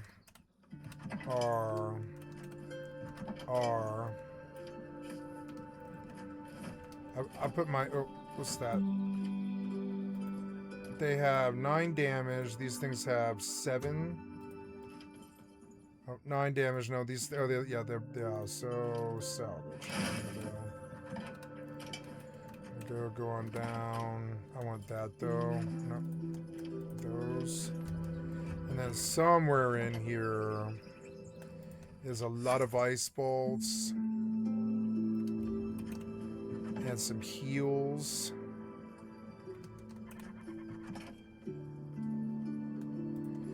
Yeah, there's my loadout. I wish you would let me lock it.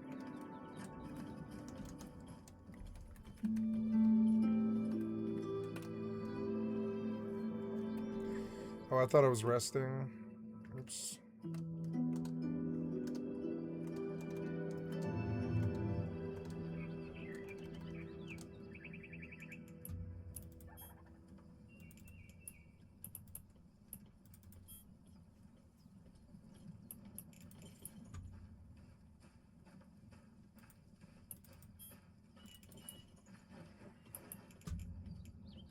Amazon.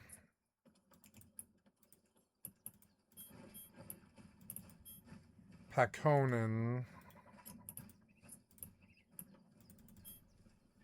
Chemocore.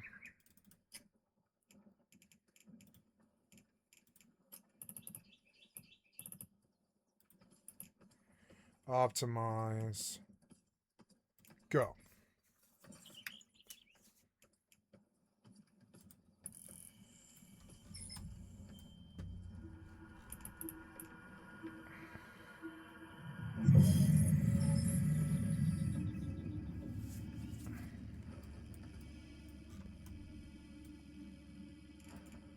Autopilot engaged.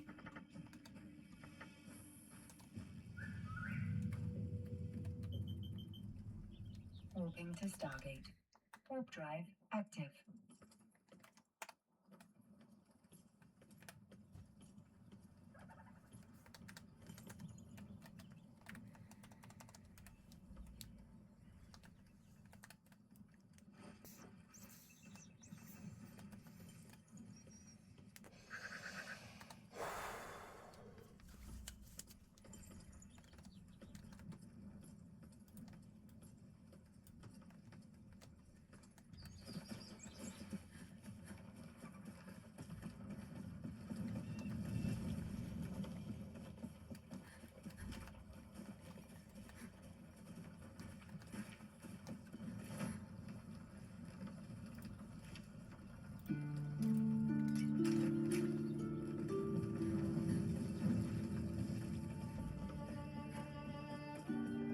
Approaching Stargate.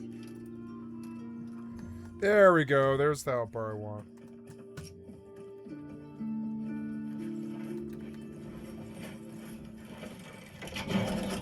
Oh, what was this? Ah.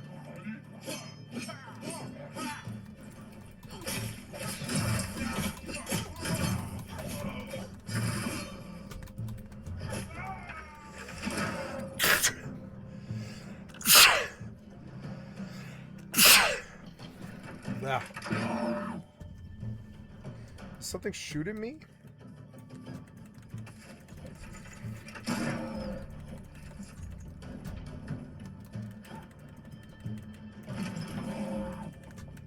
Explosive powerball.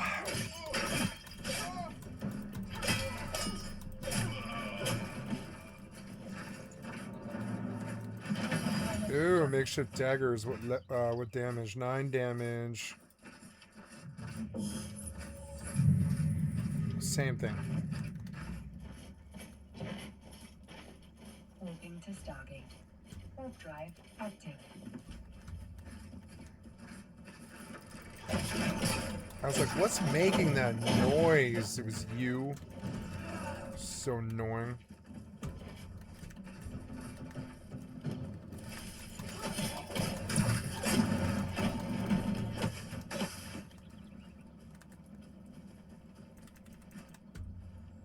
can just sleep to full. I do like this game. It's got a lot of personality. A lot more than Nightingale. Feels like a single player Genshin a little bit. With more of like a terraforming thing going on there.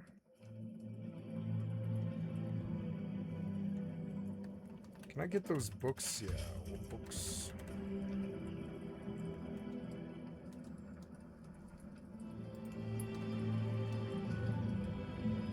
Approaching Stargate.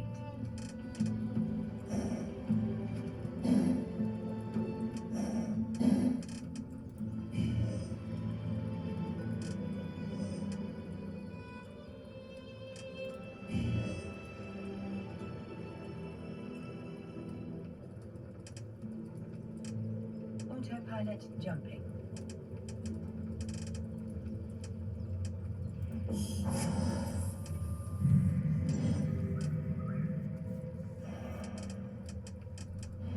Moving to Stargate.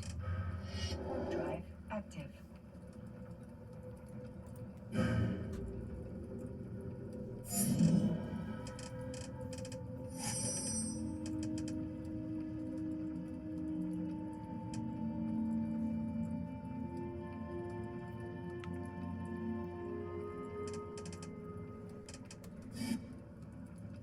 I want to restart the duel. The draw was fucking terrible. You gave me two mana for 5 turns. And I just want to call conceited or whatever, call me being bad, but you guys gave me terrible draw off the bat. I know what game I'm playing. What was that sound? Something cast sleep on me. Ah.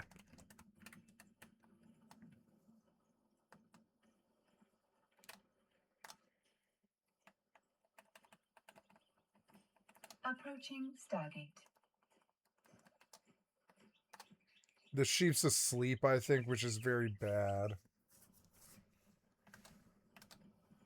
Stop sleeping, you asshole.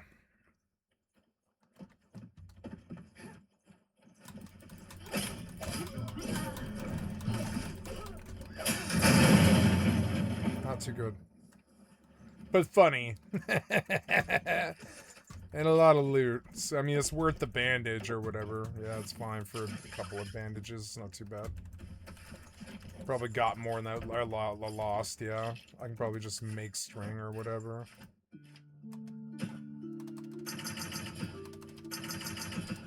Yep, there we go. We're just back up on bandages again. Who cares? I love this game, actually. Autopilot jumping.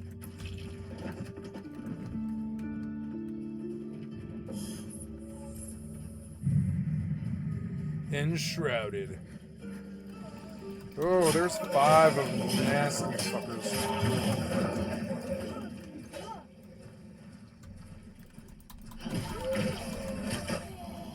Oh.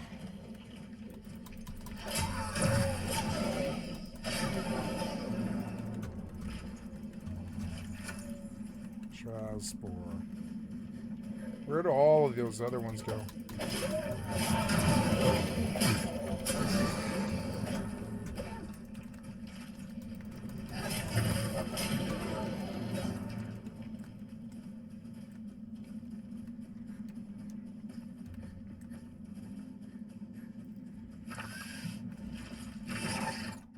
The hell was that? Oh.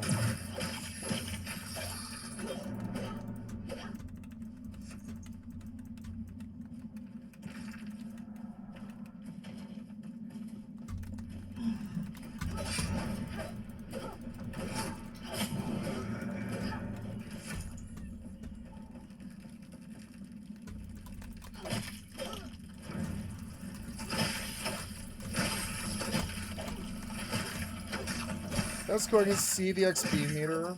I wish I could turn the XP meter up. Approaching Stargate.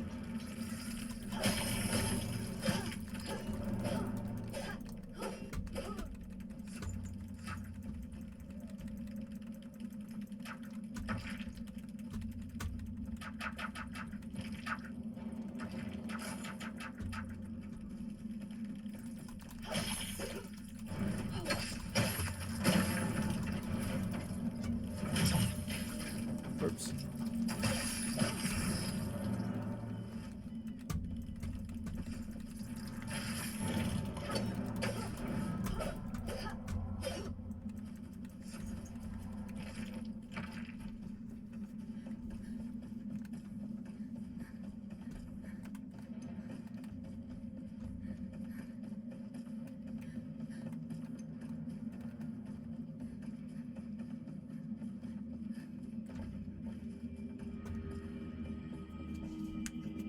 Autopilot jumping.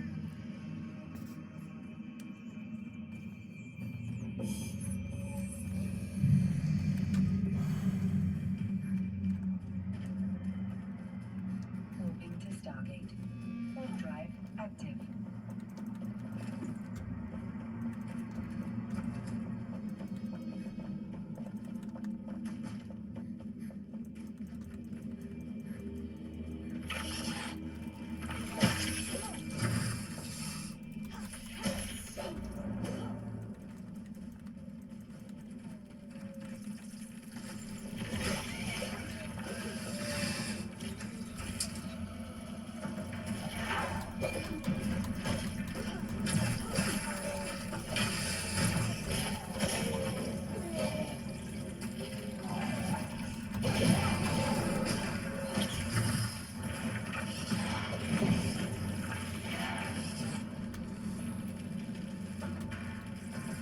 Approaching Stargate.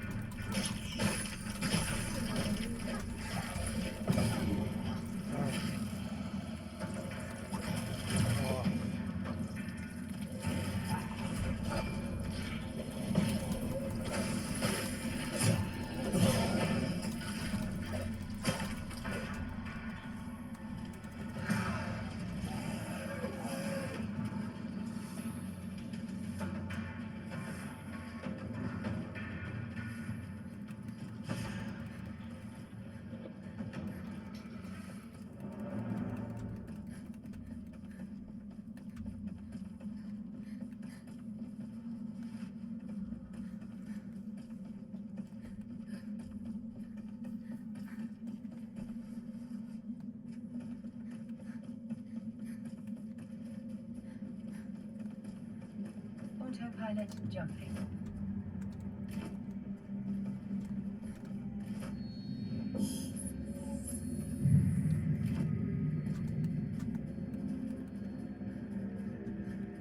Warping to station. Warp drive active.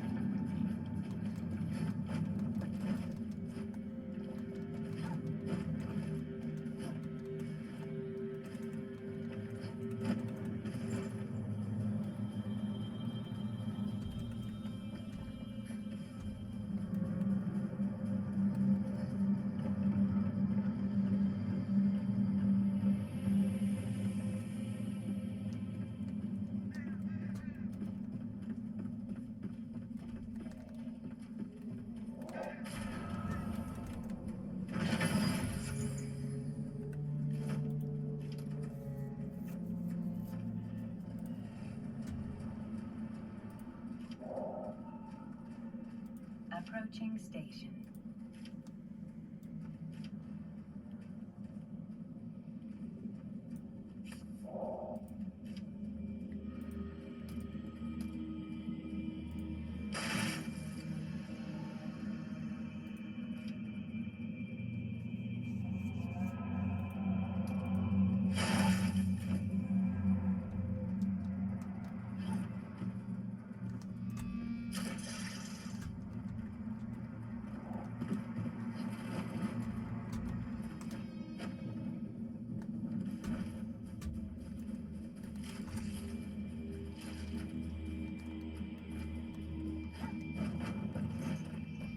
Docking permission requested. Docking permission requested.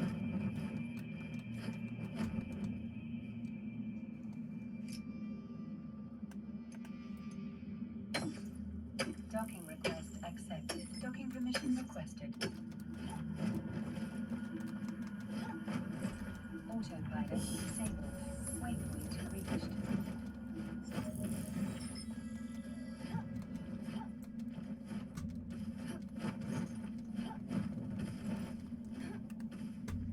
Got out of the shroud. Yeah. I like this game. It's pretty good. I don't know. I don't like these crappy clothes. Can I go and like turn off the visibility of these things? I think I can.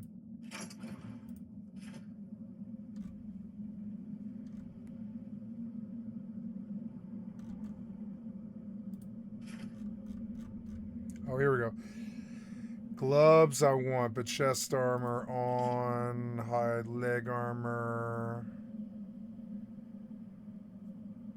Don't hide foot armor, but do hide that, yeah. There we go, much better.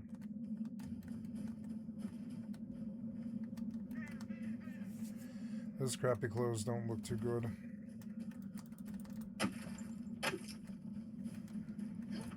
Nice, and I'm unshrouded or whatever. Here's some kind of farm. That was all plant fiber, which is good because I need bandages.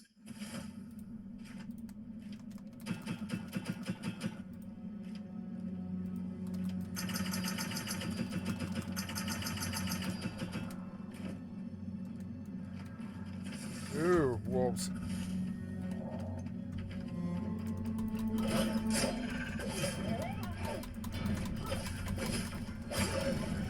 This is how fun, like, New World was at the start, kind of.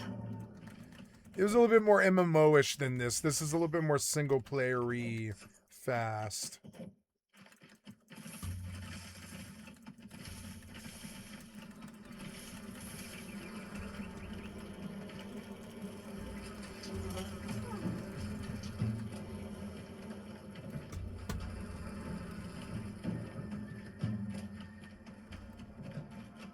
I do like this little game, I do.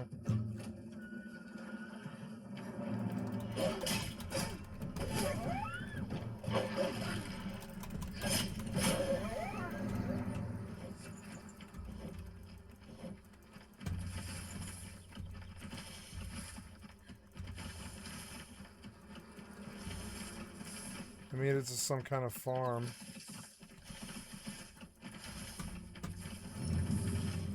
Corn cob.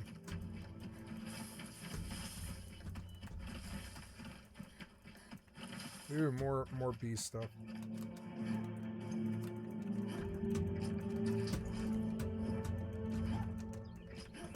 The game's more fun than it has a right to be for how third party it is.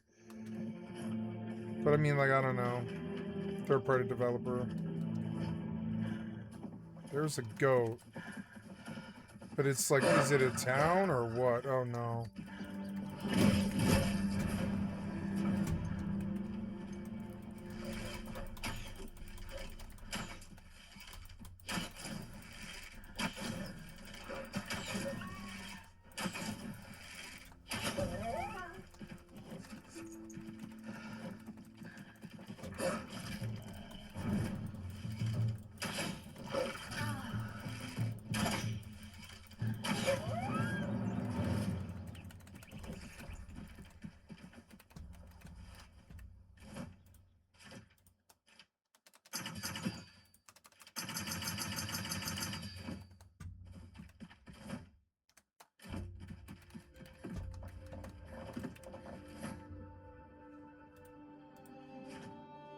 I'm learning that you can never have enough plant fiber.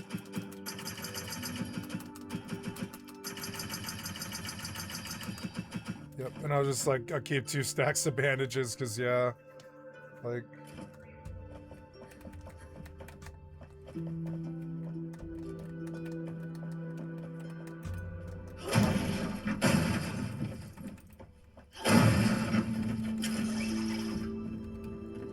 Wow.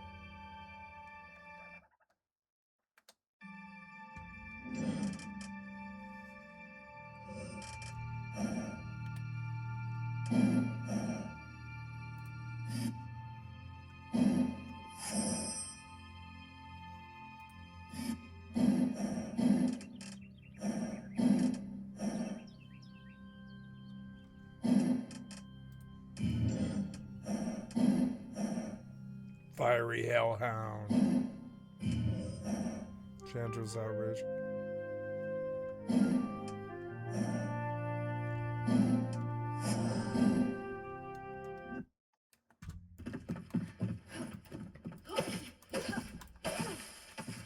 Have fiber.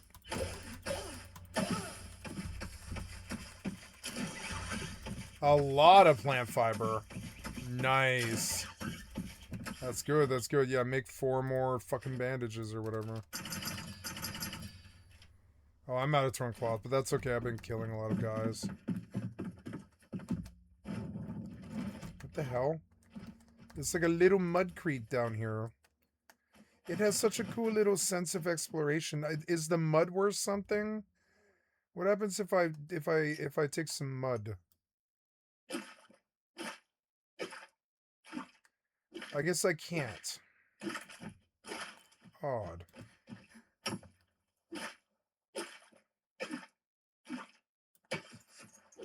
Just Springlands dirt and stone. That's it. Okay. Well, just checking. Now she had like mud on her fucking feet.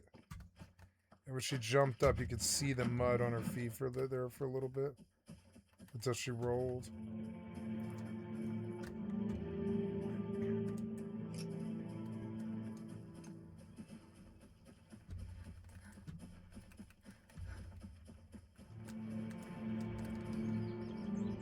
Oh, look. Reminds me of Elden Ring, but I like it more than Elden Ring. I think it's more fun than Elden Ring. Because it's got building and I can go home and... Can I teleport here? No. Where the fuck am I?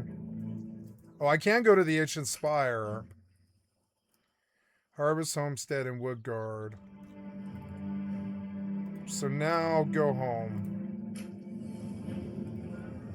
Cool. And I'll come back here.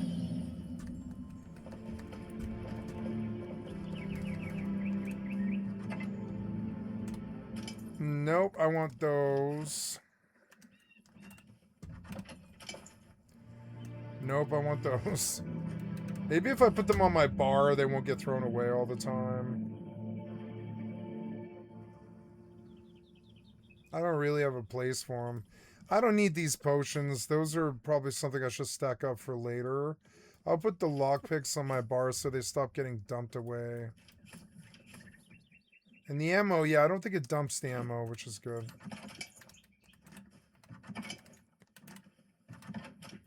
There, perfect. That was everything I wanted, except for you took my heal channels, but yeah. That extra stack of bandages, I want that for like a refill for my current bandage bar.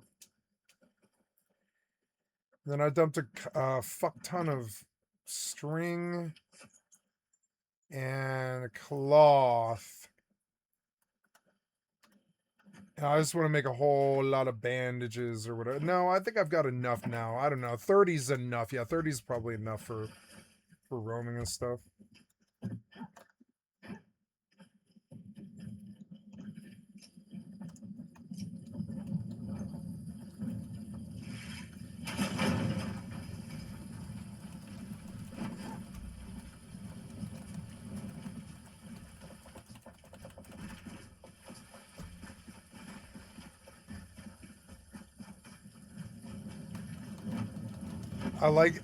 I'm glad I put points in sprint.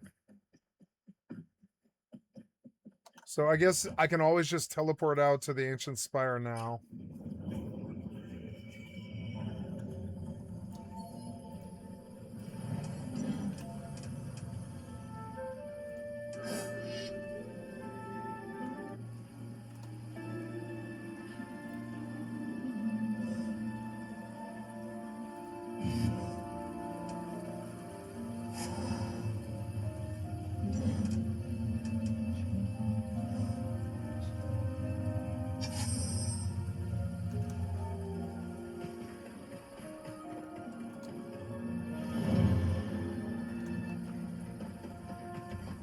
I love computer opponents because they never get tired if you make them wait 4 hours.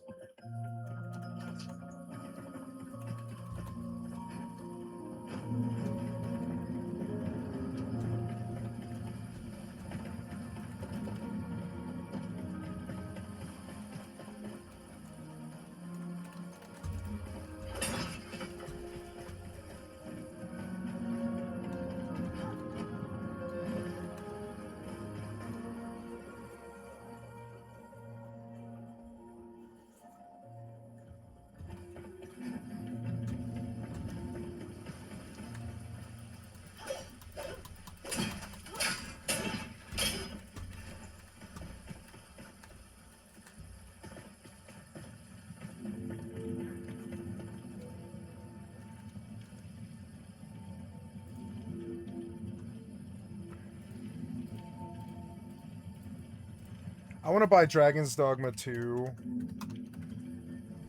It's on sale right now, too, of course. The first one's $5. I think the first one's a better game, kind of. I want this for $30 and it ends October 7th, which is good. I'll take advantage of it. I'll probably buy the deluxe edition, yeah, or deluxe edition. What's in the deluxe edition?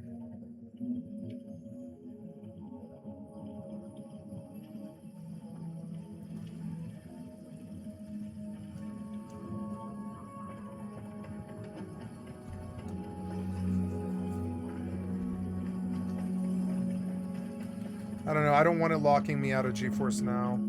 I have Dragon's Dogma 2. I could play it. It's an intensive game.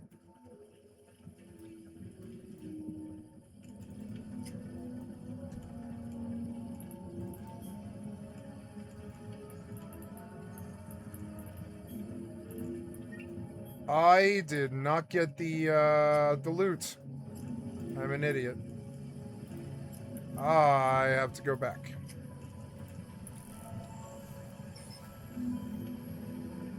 I think I'm gonna quit this low sec mission.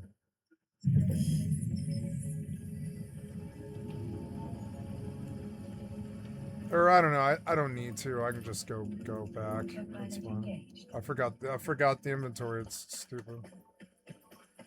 It's getting late. I'm starting to get tired. It's been a long day. It's nice to let my feet heal.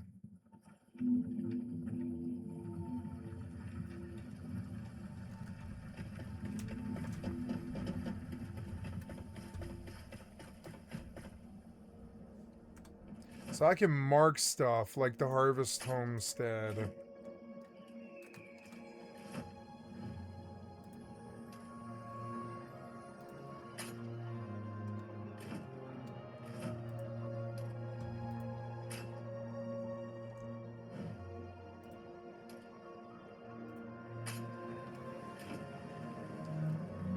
But they always want me to go there. That's like the MSQ, so...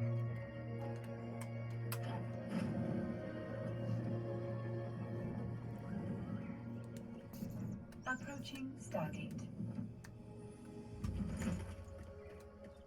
It is cool.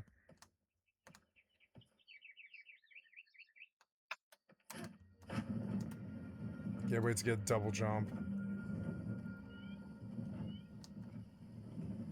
The hell's down there? What's that? Oh, it's lava.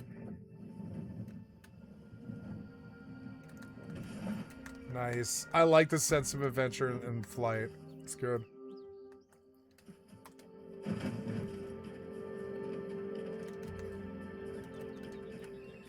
I think I would like the bow on my one key. Autopilot jumping. Or how about torch on the one key? There, that's a bit better. Yeah, that's better. That's better. Stargate. Warp drive active.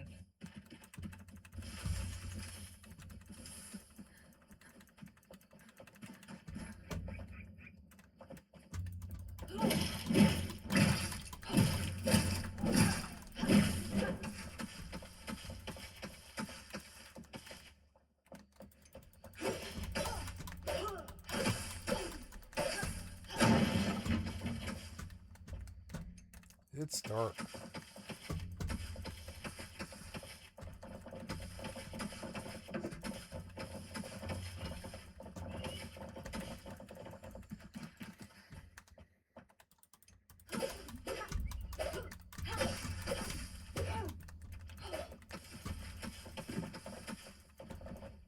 Approaching Stargate.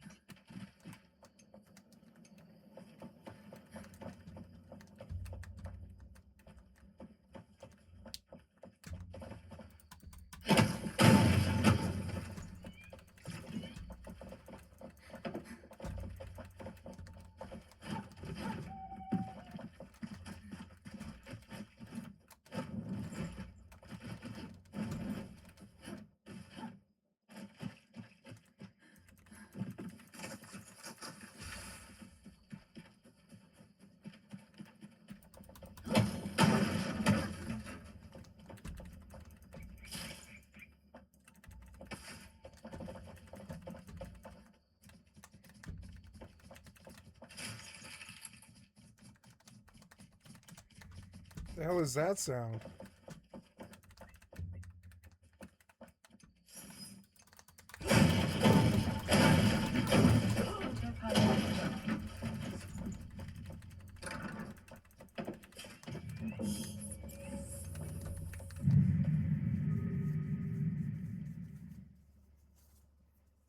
Yeah, you would. Yeah, I've been thinking about it wrong. What game am I thinking of? Oblivion Remaster, I think.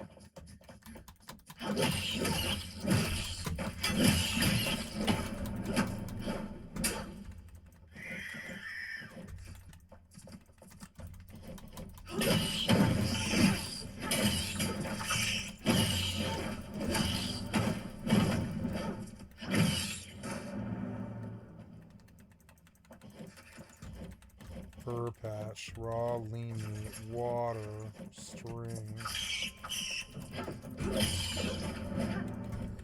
In the dark, you can see their bodies, but in the day, you can't.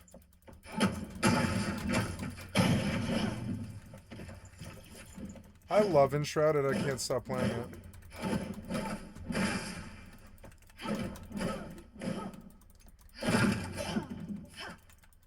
Salt. That one's worth getting. Shroud Survival Flask. Waypoint reached.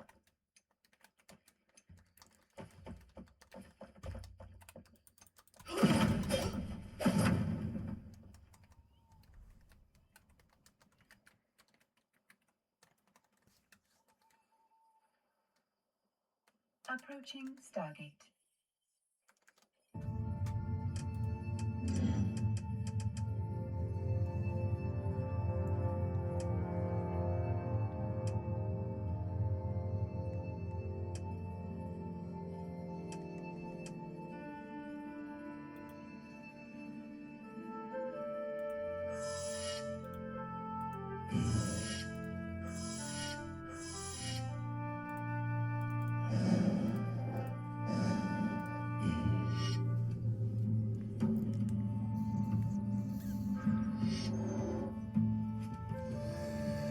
Well, at least I got the card out of him.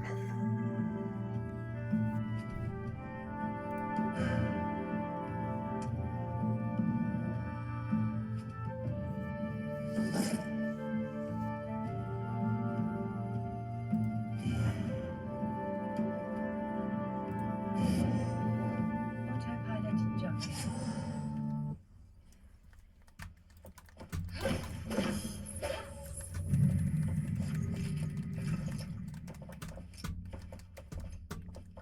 Moving to Stargate. Warp drive active.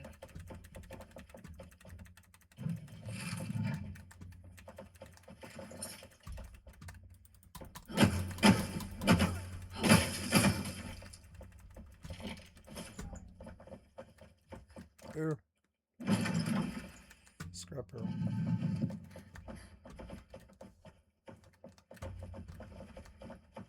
Wait, what? Oh, it's a hidden wall? It was a hidden wall that I discovered. Nice.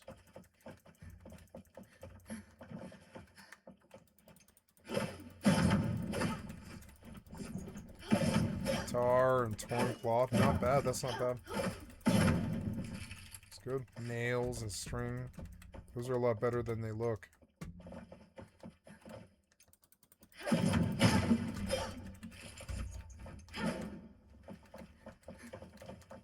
Approaching Stargate.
Autopilot jumping. I will buy Dragon's Dogma 2 on October 1st. That's cool. Looking forward to it. Warping to Starbate. Warp drive active.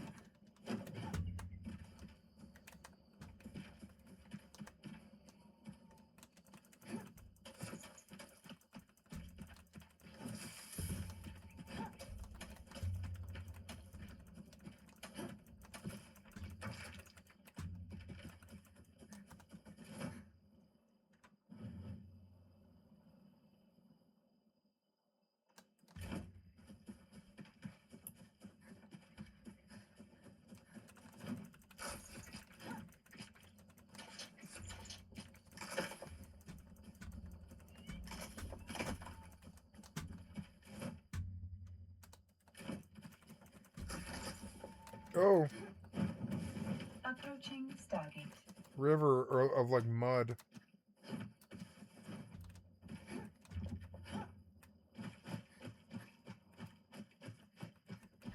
I wonder if they'll mess with mud.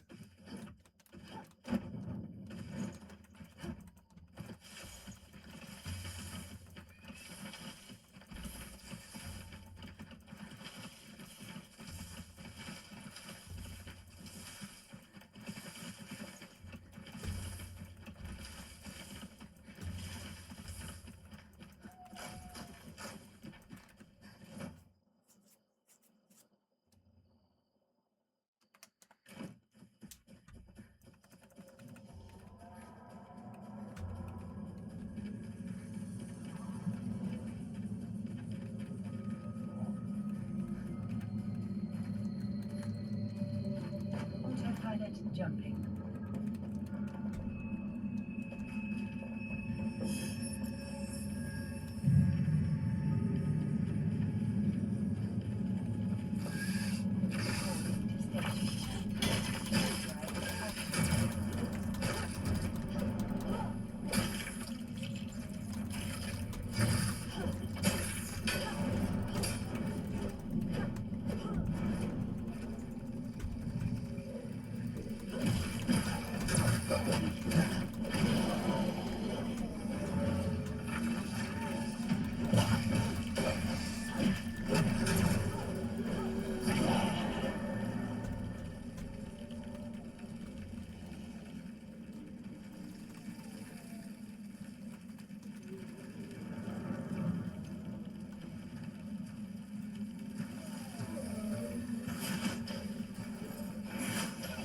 Approaching station.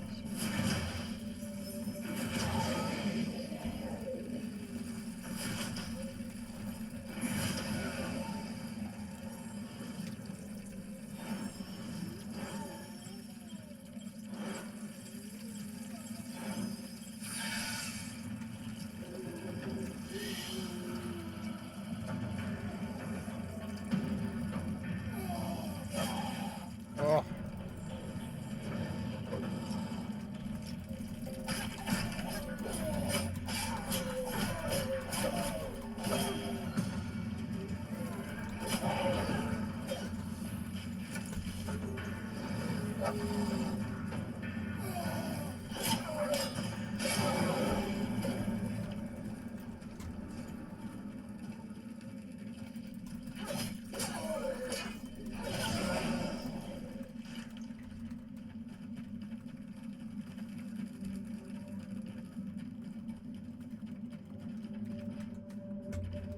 nice. I'm out of the fog. Docking permission requested. It's quite a beautiful game in terms of its whimsy. Very Elden Ringish. Docking request accepted. Docking permission requested. Autopilot disabled. Waypoint reached.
Oh, I misread it. I always misread this. It's so stupid.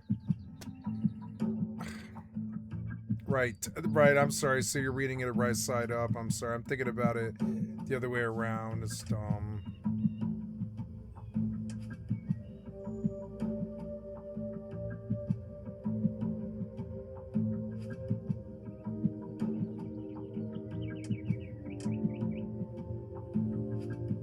No, I just want to kill him. Fuck it.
Damn it.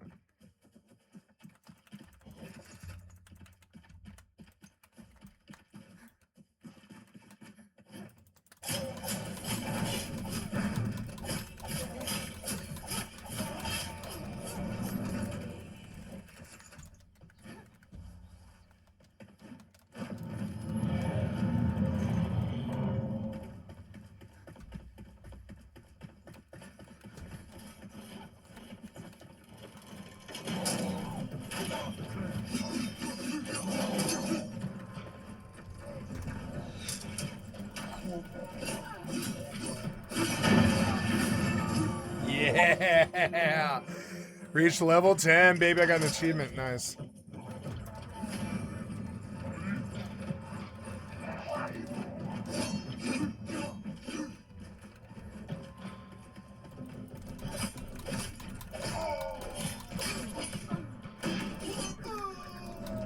God, I love the combat in this game.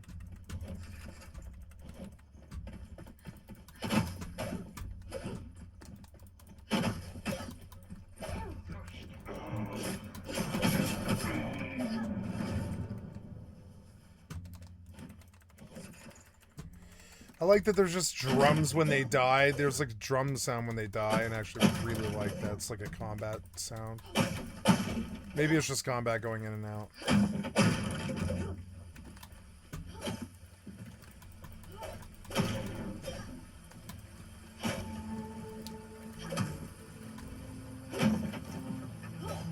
don't think that's doing anything.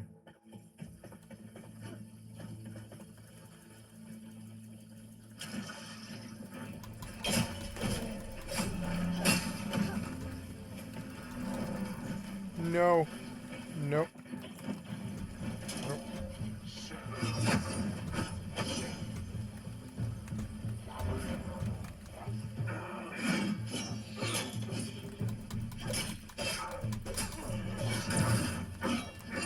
Elden Ring would have been so much better if you could just heal like all the time. Backpack full. Ah, backpack full. Damn it.